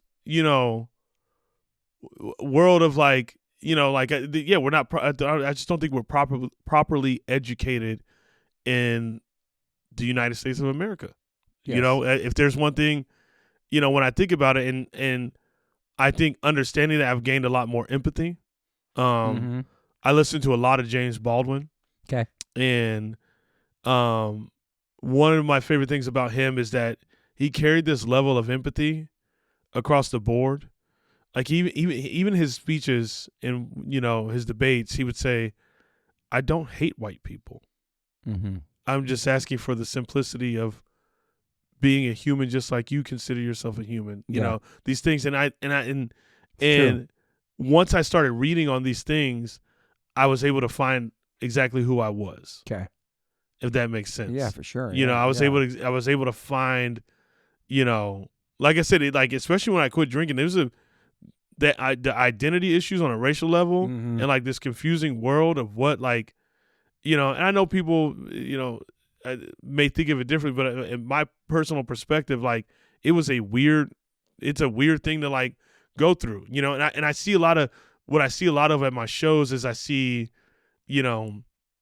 I'll see black dudes that come up that are just like me. Like they're like, "Yo, thank you for talking about this shit." 'Cause like I went through this shit. Yeah. You know what I mean? I'll get DMs from people, and I'm honest about everything in my fucking life. I do not care. I don't have anything to hold fucking back. Yeah. There's nothing I want to fucking hold back because that's what the fuck happened. Yeah. You know what I mean? That's what the fuck happened. The truth. Yeah. And like I said, I'm starting to go into my stand up, like growing up in Arizona, like it did fuck me up in a way where, I think it just, just hearing it across the board, and you start to believe that. Yeah. You start Did to believe you question your blackness when you were younger? Yeah. Yeah. Yeah, I always. Am I black? Am I black enough? Yeah.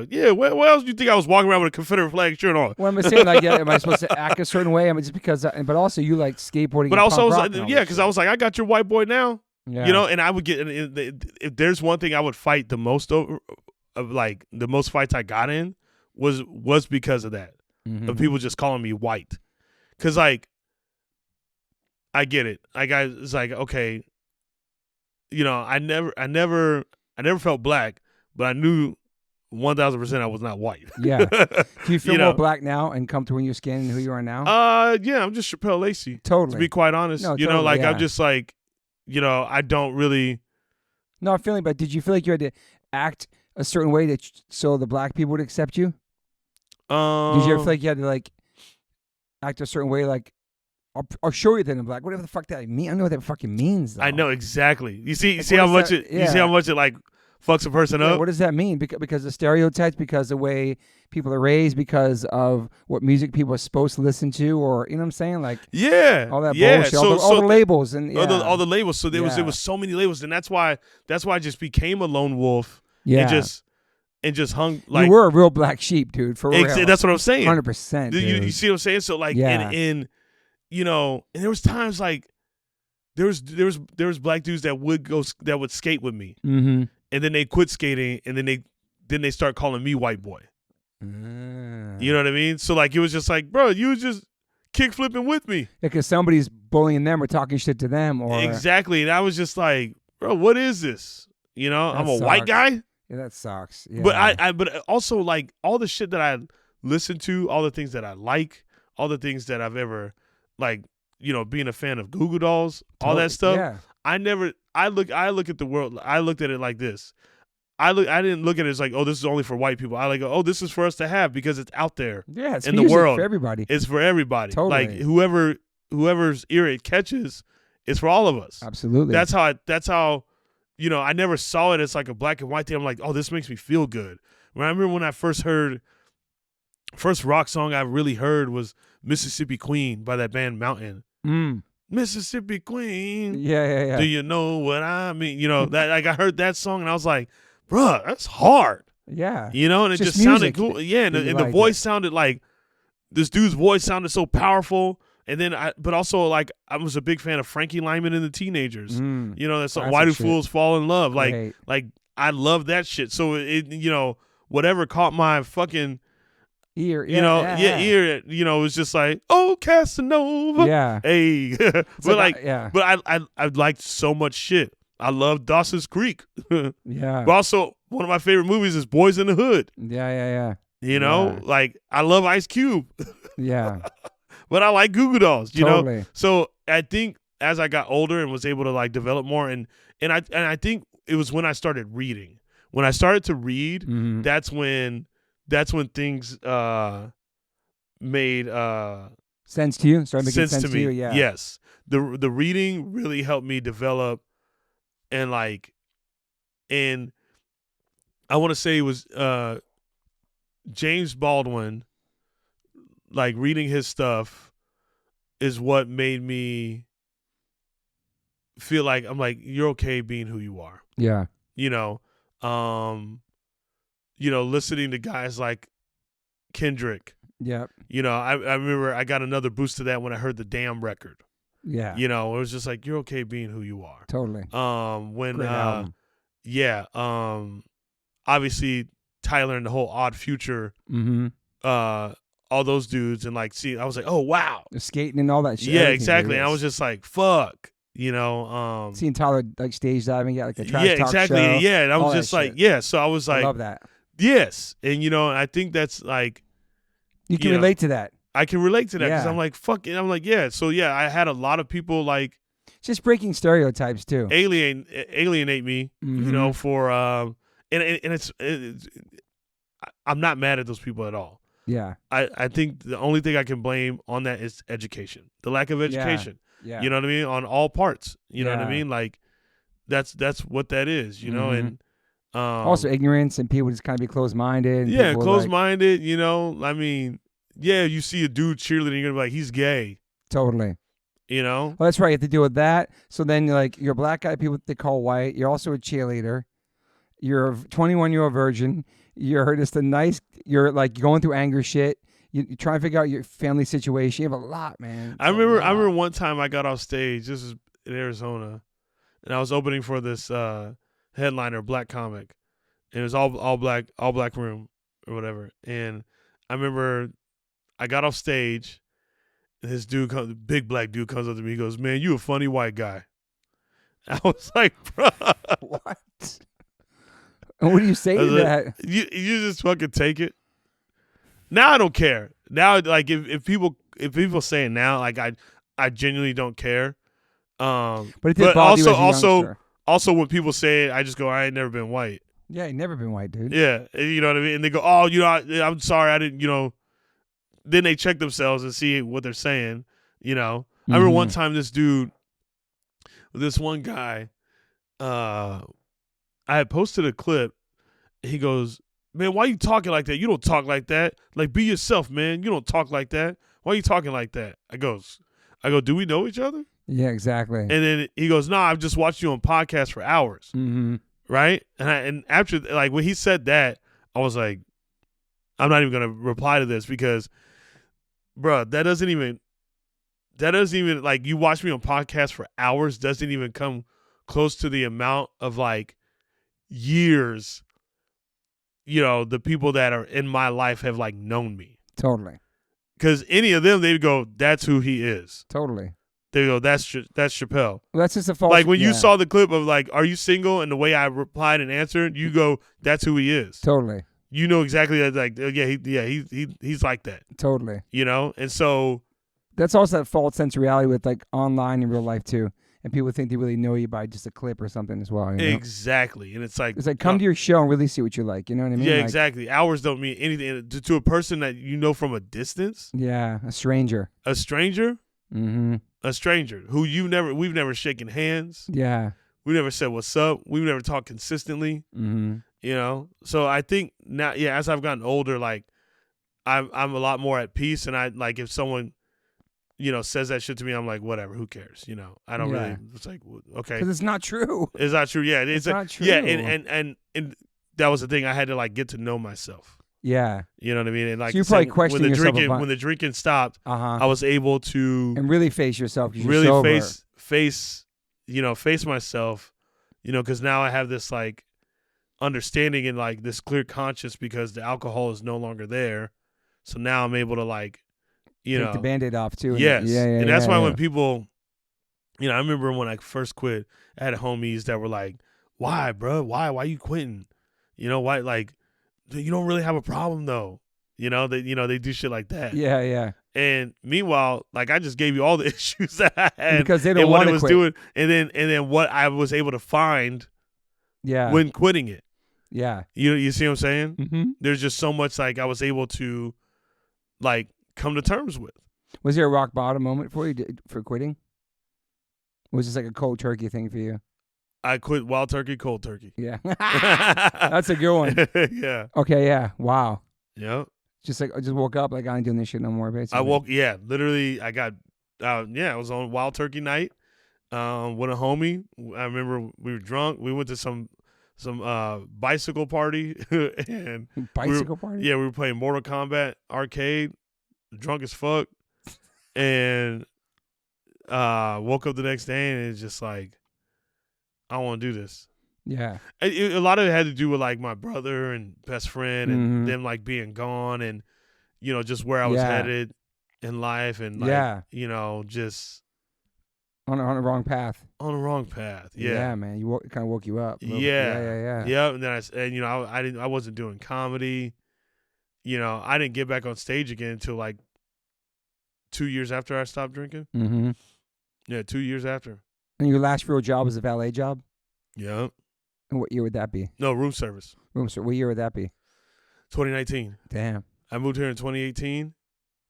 2019, I went full time. Crazy, dude. It's pretty amazing, dude. Hell yeah.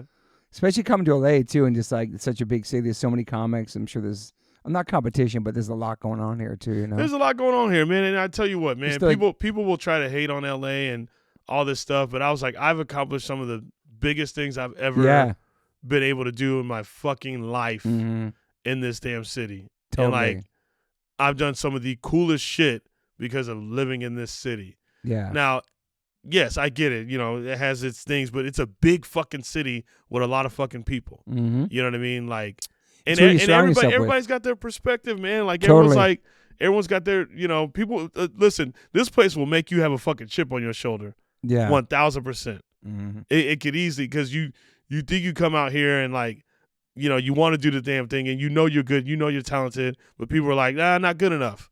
And then you're like, fuck this place. Yeah. So I get why people feel the way they feel about it. I get it. Yeah. It's like, it's either fuck it or work harder, which you've done. Work harder. Whereas I'm not looking for you to like me or not. Yeah. And I think when you walk into a thing with that kind of mentality, I think you can go as far as you fucking want. It's like, I wasn't looking for you to like me anyway. Yeah. Like I like me. Mm-hmm. That's cool. Like, and like, I love telling myself that I'm dope. Cause like, and I there's a reason why I like saying it because, like I feel like I'm dope because I'm reading and I'm educating myself, and on that level, it's not like the things that I got. I'm not dope because I have a nice Jeep. You know what I mean? Yeah. It's not. I'm not dope. It's like dope because I'm getting a lot of followers and dope because I'm like learning and educating and I'm staying curious. Yeah. And like I want my friends to be able to say that too. Like I want my friends to have that confidence to where you're like, yeah, I fucking believe in myself. I'm dope. Yeah. I want my friends to be able to say, like I love surrounding myself with people like that where you like, yeah, I feel the shit that I'm doing. You know what I mean? I don't want my friends to like, and the people I'm around like to question their talents because I'm like, I see it. I know you're talented. You know what I mean? Like I want everyone in my circle to feel like they're dope. Yeah, and push each other up, help each other out. Exactly. But I feel like there's a first chapter of your life where you didn't have that confidence, didn't feel you were dope, didn't feel like you really anything probably with the drinking. Hell no. Yeah. So now it's like the second chapter of your life where like you really do believe in yourself, you really are focused on this, and you are doing it and you're living it, and it's a different It's a different Shapel, you know? Oh, yeah. I mean, I remember walking on stage to do the 30 when it was my turn. Yeah. To go up and like film it. That was the first time where I was like, I felt more in the pocket than anything else. Like any cheer competition I've ever done. Yeah. You know, and I was in the pocket with cheerleading. Yeah. But like with that, I was just like, I just felt it. I was just like, yeah, because you're putting in the work too, man. Yeah, and I remember before I filmed it, the week before I filmed it, in one night I did 5 different shows. I remember that. Yeah, I remember that. Yeah. And I had a homie walk around with me. It's a fucking grind, and dude. Fucking, you know, it was like 3 at the Comedy Store, 1 at the Laugh Factory, and 1 at the Hollywood Improv. And my homie went with me to every single set and watched me and was like, dude, you should add this, try this, or this, you know, and then that was like, and then after and doing all those sets, like I was like, yeah, I'm ready for this 30. Yeah. Yeah. It's a lot of work, man. I see how you do it. It's way different than the band. Like just you're doing shows, couple shows a night, 3 or 4 times a night. It's hopping back and forth different spots. Yeah. But it's cool you bring somebody from an outside perspective and actually listen to the criticism. Yeah, of course. Because there's only probably certain people you do that with, though. Because I could be so critical of myself, you know, and I'm like, and I need someone else who's like. I can see you being a harsh critic of yourself. Yes, and then I need someone who's also a harsh critic to be like, okay, you're crazy. That's good. Yeah. You know what I mean? Like, you know, because Move I'll on be to something else. Like, stop because otherwise I'll just beat it up. Totally. To where it's like, you know, then it's not the best. Yeah, it's like recording a song and tweaking it and taking things out, adding extra vocal patterns, extra melodies, and you fucking ruin the song. Exactly. You want to strip it down to its bare, you know what I'm saying? Yeah. So you want keep it raw. Exactly. You know what I mean? Like, but you can get like anal about one thing and just focus on that one joke. I know. And there was like almost did not do the 3 dads joke. I almost did not do that. Well, the name of the special is smart. It's good for you. Yeah. 3 dads, 2 miles. Yeah. And you retired from backflips on stage too, right? Yep. Fuck it. But you are also lighter and different now, though, too, though. I know, but I still don't want to do them on stage anymore. Yeah. I just want to tell my jokes, please. Yeah. Don't ask for backflips anymore. Yeah. I don't want to do no more fucking backflips. People will shout it, and I'm like, bro, I can't wait to like fucking retire this damn shit. That's the old me. If you were there, you saw it then. Yeah. If you saw it then, yeah. Look at it online. Yeah, it's online. But do you feel like with the viral stuff now, have you been noticing the effects of that going to play shows and stuff? Yeah. I remember I went to Ontario like in when it first hit. Yeah, when it first hit, and it I packed out both shows and got a bonus. You know, Sick, it was like fucking. I was like, whoa, you know, it's like, yeah, if you can do this once, you can do it a bunch of other times. You know what I mean? Yeah. So I think that's what It's interesting having like the online stuff translating into real life, and that's seeing that happen for you is awesome. Because it doesn't happen all the time for musicians and shit like that. People can be massive online, and then like there was some rappers that I'm not gonna say their names. Me and my wife wrote down the names. My son loved like 2 years ago. Like, let's see what these rappers are in 2 years from now. And one of them couldn't sell at the Palladium, but he had like millions of followers. It's just that kind of shit, like translating into sales and actual humans showing up. Yeah. But comedy's a whole different world. Everybody loves comedy. People need comedy. Comedy never gets old. People need to laugh. People need to go there and fucking laugh at shit they're afraid to laugh at in public or at work. You know what I'm saying? Like, it's such a good release, comedy. Yeah. I feel like it's thriving even more since the pandemic, if that makes sense. Yeah. Or like it's bigger than ever. I don't know. I think just there's so many more people doing it. There's a lot more people in the mix now. Yeah, for sure. But also, like, most of the people that have been doing it for a long time. And I think now it's just starting to get this burst because, social media has really helped comedians a lot. Yeah. There's pros and cons to social media, 1,000%. But 1,000%. Yeah. Between us. Yeah. What are some of the pros and cons you feel with social media? Cons is like you could get addicted to like looking at it, and like you all of a sudden your identity, your personality becomes online and not. You start to almost lose the human aspect of who you are. Yeah. That's what I think the cons of social media is, where it's just like, you know. It can't be totally good for our brains. No. Whether we think you have it dialed in or not. Like, but I do think on the artistic side and being able to put yourself out there, I think it's dope as fuck. And you need it as a comedian. It is important, unfortunately, in the day and age that, for me, it's different because if you're in a band for a long time before the internet and you have a fan base and you've been doing it for a long time, it's different. But for new up-and-coming people, like how many followers you have, people can book you because of that, correct? Dog, there's bands. And that sucks. I always think, put it this way. There's bands bands who have social media accounts I have way more followers than they do, and they sell out all their shows. Yeah. Comedians and bands? No, I'm talking about like bands. Yeah. Bands that have been around for like years. Yeah. You see what I'm saying? Like that. Yeah, that's because the difference. because the fans have been there before They've the been internet. there. Yeah, they've been there before the internet. And they go to the website to find the dates or something. Exactly. Yeah. You know, they just keep it old school. Like, but it's important, not a status thing, but it's important for people that want to book comedians to see how many followers they have, and that kind of matters for a thing that could sell at a club. Yeah, it's kind of like in a weird way, it's made these clubs kind of lazy. Because with promoting too. Yeah. You know, it's kind of made them a little. Put all lazy. on you to do it. Yep. Which is kind of unfair too. Yeah. It is, you know, because it didn't used to be like that. It used to be like you would take a chance on a comedian because you thought they were funny. Yeah. And you helped them build there, and yeah, maybe their first go run, like you push like free tickets. Then the next time, like they come through, people want to buy those tickets because they had so much fun watching them the last time they were there. Mm-hmm. So it's like, here's the free tickets this time. Yeah. Pay this time. You know, if you like what you saw last time, you know, so you kind of just, but it kind of don't really work like that no more. But then also, you just opened up for this guy, I forget his name, but I did the Wiltern, you did a bunch of shows with this other, you were traveling with. Do you feel like when you open up for someone like that, you get some of their, obviously when they're fans of, and they kind of, you would hope that they would come see you next time you come through. I think that's the same thing with music too. I think that does work. Yeah, I've opened for quite a few comics where that like has like really helped, and you know, people have like, you know, followed me because of that. But you did the Burt Kreischer too, which is like an arena, right? Yeah, arenas. Yeah, that was fucking crazy. Yeah. Well, dude. What's crazy is he puts your social media. They put your Instagram on the screen while you're performing. And you were on the tour bus too, right? Yeah. First tour bus, dude, was crazy. That was a sick moment for you. Love your tour shows. Bus. That was very surreal walking on stage to that, right? And for the longest time, it didn't hit me until you got nervous. You said, right? Maybe. Yeah, until it didn't hit me until right when the lights went out, and all of a sudden I just hear the crowd scream. I go, "That's a lot of people."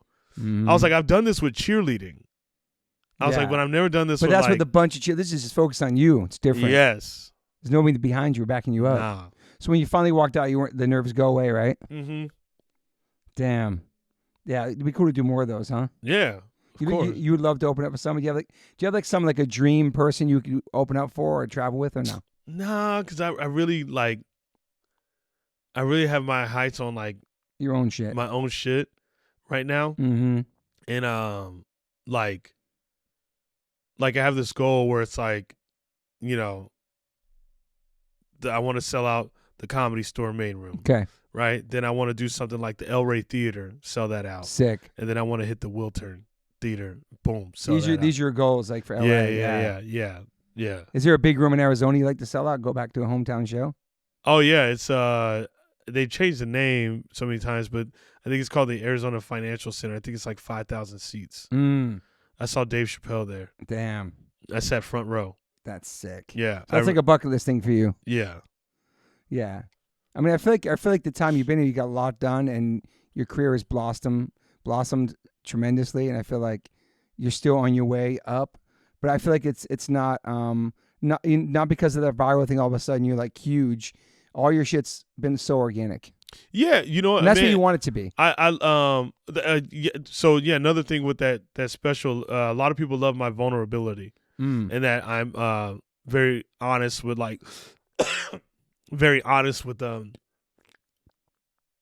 who you are and your life, who I am, and you know what I've been through. And are most comedians honest like that, or are they making shit up? Was it really just life? There's stories? A lot of times you go up there and you won't learn. You're supposed to choking on the podcast. I don't know why I'm choking on the fucking podcast. You never have that. I know. So it's fucking mints, bro. I think, I know, right? I just eat so many of them. But most people are telling their story through a comedic way, don't you think? Yeah. Or maybe there's times you go up there, you won't learn anything about a person. Or they're embellishing some to make it funny. Or they just have like funny, like goofy jokes. Totally. You know? That's why, but yours is just straight up your real life stories. Yeah. They're not embellished. No. You make them funny. You make them your own twist on them. It's because of Richard Pryor. Richard Pryor was honest about everything on stage, and like told it in a way that was just so fucking funny and dope. And he had this, you know, this thing where I recently saw Richard Pryor live in concert at Quentin Tarantino's theater. Oh, okay, that's right. You went to that's right. And it was just like, and I have seen that special before, but watching it in the movie theater with all these people, and everyone was just dying laughing. It really felt like we were literally in that theater watching, like in the actual theater where he was performing. Watching him, and that's cool. His level of he was honest about when he set himself on fire, and that's right.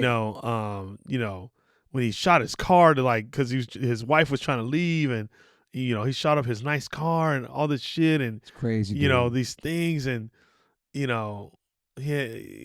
true. He had this joke about his monkeys accidentally dying, but he did it justice. He did it like this in this way that was just so powerful, and that's why I don't like I said, I'm okay with talking about my identity issues on a racial level and understanding my life and what the fuck I grew up in. And also the only way I can talk about it is if I'm at peace with it. Totally. That's why I said I'm not mad at anybody that, and I've actually had people reach out and apologize. Really? Yep. I've had people reach out and apologize. Or teasing you. Yeah, man, I'm sorry, man. I was very, I was very heavy on saying that shit about you, but I see you now, and man, you just been you. Yeah, that's nice. I've had. That's really beautiful, man. Yeah, I've had people, apologize about this shit. Yeah, I've had a cousin do that. And then let me get some tickets. I'm just kidding. I've had relatives do it too. Yeah, where they've apologized for that, from making fun of me as a kid and shit like that. And I was like, yo, it wasn't a phase. This is who you are, and you never change. And this is still the music you like. This is what you're into. Yeah. And you hold that to the grave, and you talk about it, and you're proud of it. So it wasn't some weird thing I was going through as a kid that you guys are making fun of me for. This is who I am. Yeah. I think that's fucking awesome, dude. Yeah. You know what I mean? This is unapologetically me. Yeah. Mm-hmm. And fucking, I think punk rock saved your life in a way. Punk rock, skateboarding, all that stuff, What is it? Is that Minutemen? Is it? Yeah, punk rock changed our lives. I'm not familiar with anything Minutemen, man. Oh. It's crazy. You like them? Because of Rollins, probably. No, it's at the beginning of a Sublime song. Really? Yeah. But you like the Minutemen, though? I don't think I ever really listened much Minutemen. And Rollins really pushed them. That's probably why he did. Figured out. Yeah, because they were on SST. Yeah. But I feel like punk rock has, say, both of our lives for sure, put us in this different world. That's the one thing that's, I've always attached myself to and stuff like that. But also, I like having an identity outside of it, because totally, when you're so into it, it gets a little weird to me. It's just the type of music that you like.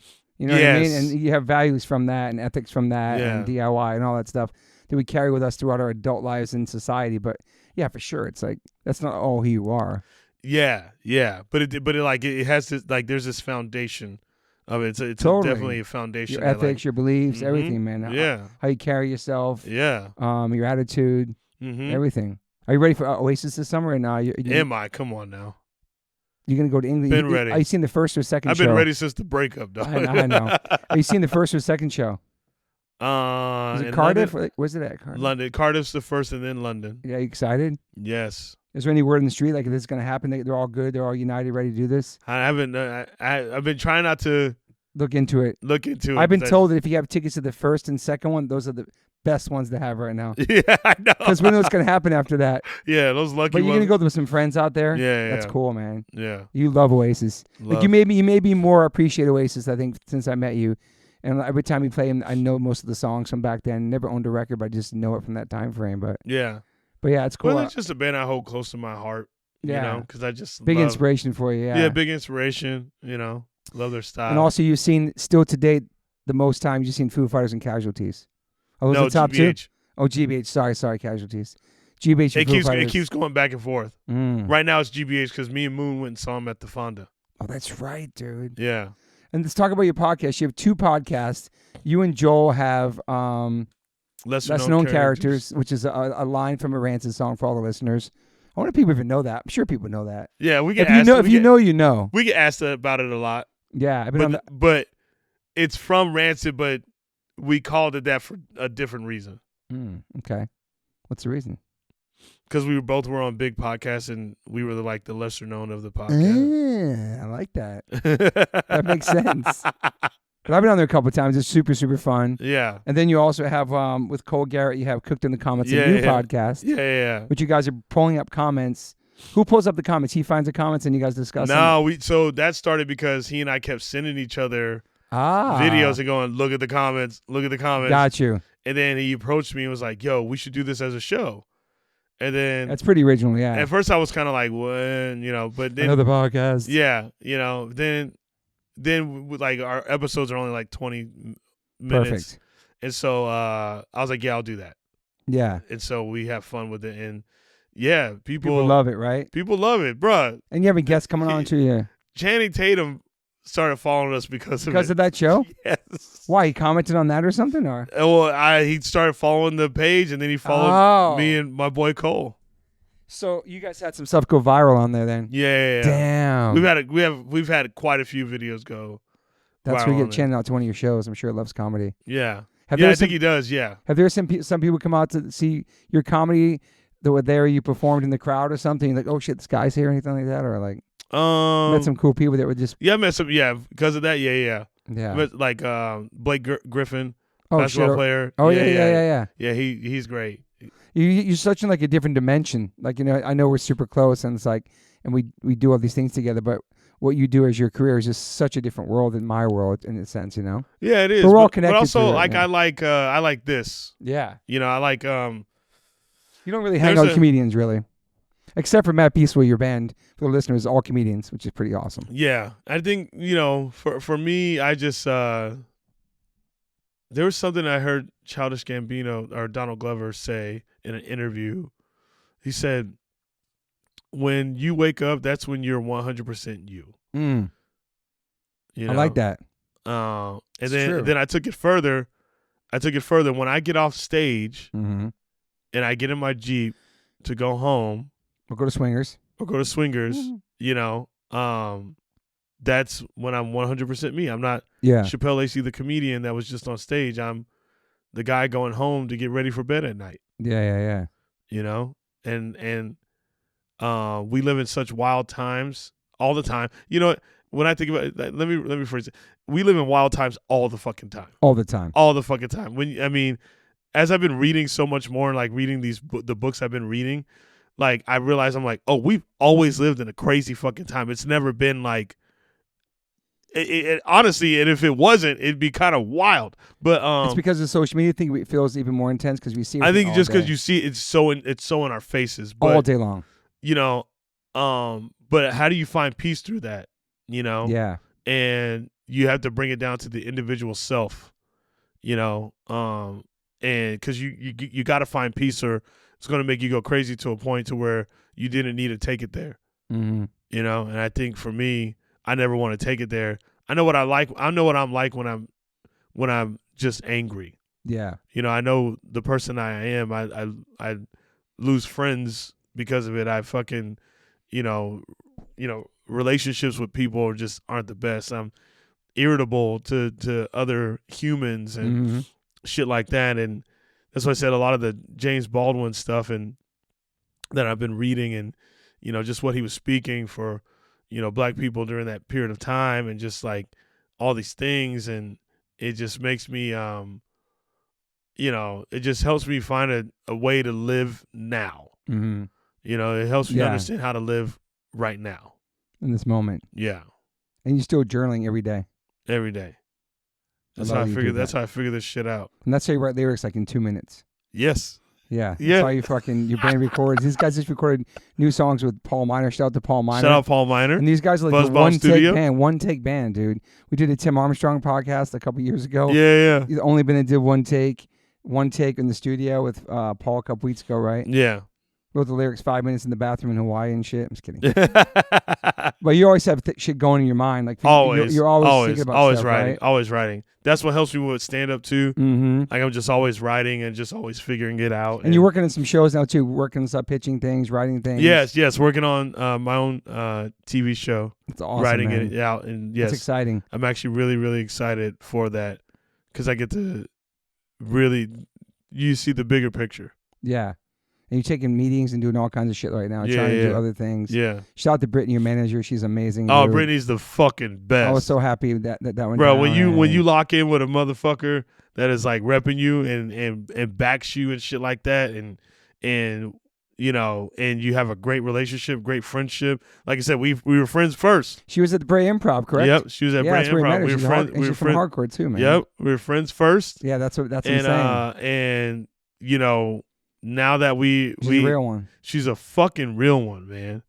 She's right. I have the fucking best manager on earth. Yeah, and remember we talked about that. You're going to make that move and figure out what's going to move you forward from the other team, and then bye-bye. You picked her. Yeah, like that was like, it was a beautiful moment, man. Like, that conversation you guys had, and then now you're with her now, and she's awesome, dude. Awesome. She's at the show. She's at stuff. Like, she's you know, her backing me is a reason for a lot of like, you know, the energy that I have right now and everything that I'm doing, and you know, just her, you know. It's nice to have somebody in your corner that believes in you. Believes in you, understands you, takes the time to understand more about you. Yeah.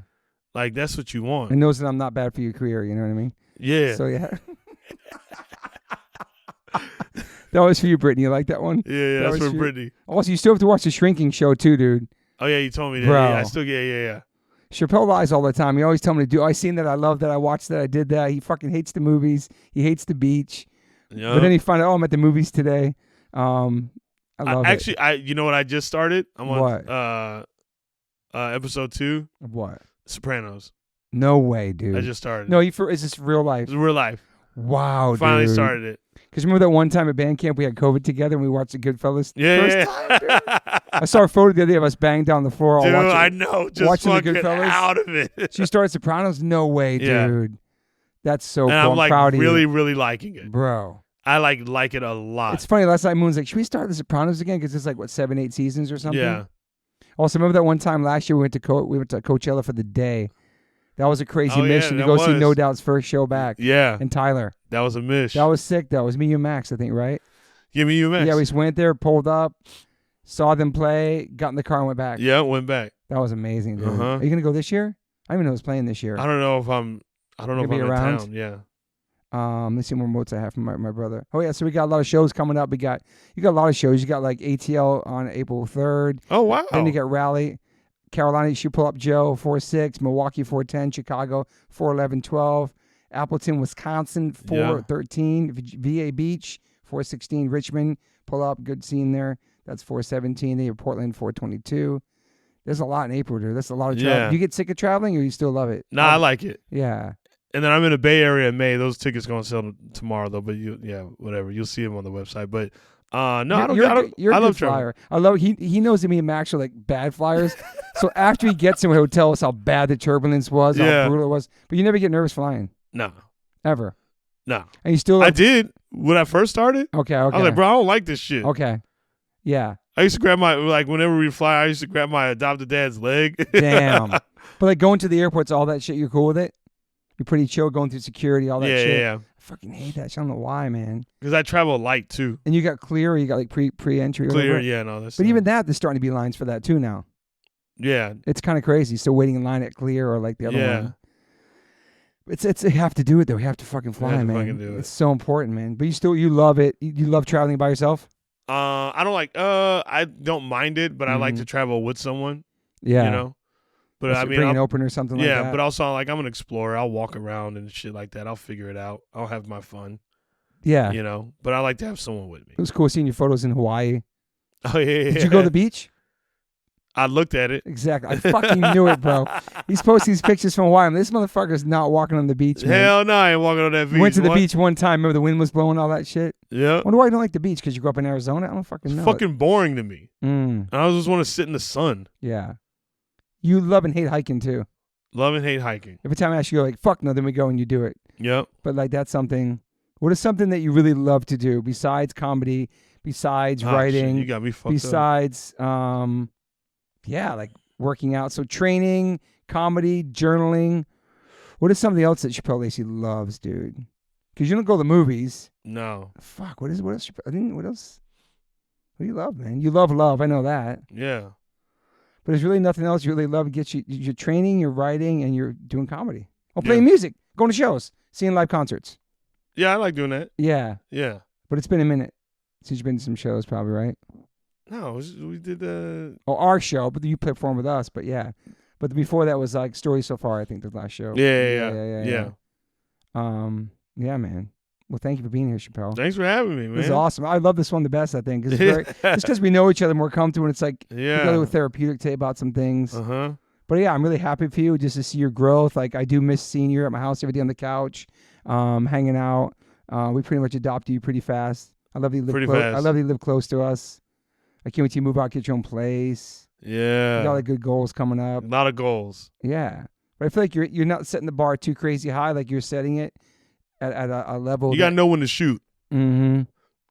Sometimes, I think of it like a sniper. Yeah. Like if a sniper is like got an eye on the target, you know, they're gonna find their way and know when to shoot so they can hit it. Mm-hmm.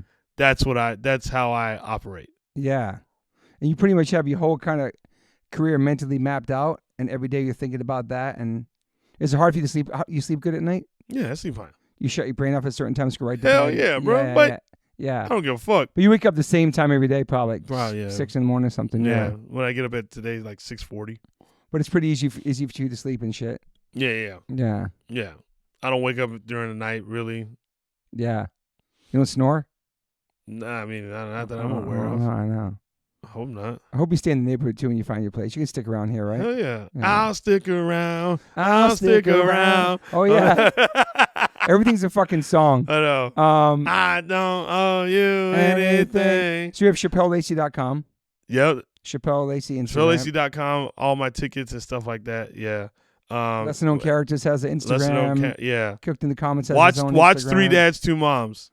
3 Dads, 2 Moms right now out on Don't Tell Comedy on their website, on YouTube. Yeah. Don't Tell Comedy's awesome, man. They've done a lot for my career. Yeah, they have. Did they really believe in you? Did a couple things a while ago. Like, they fucking kill it.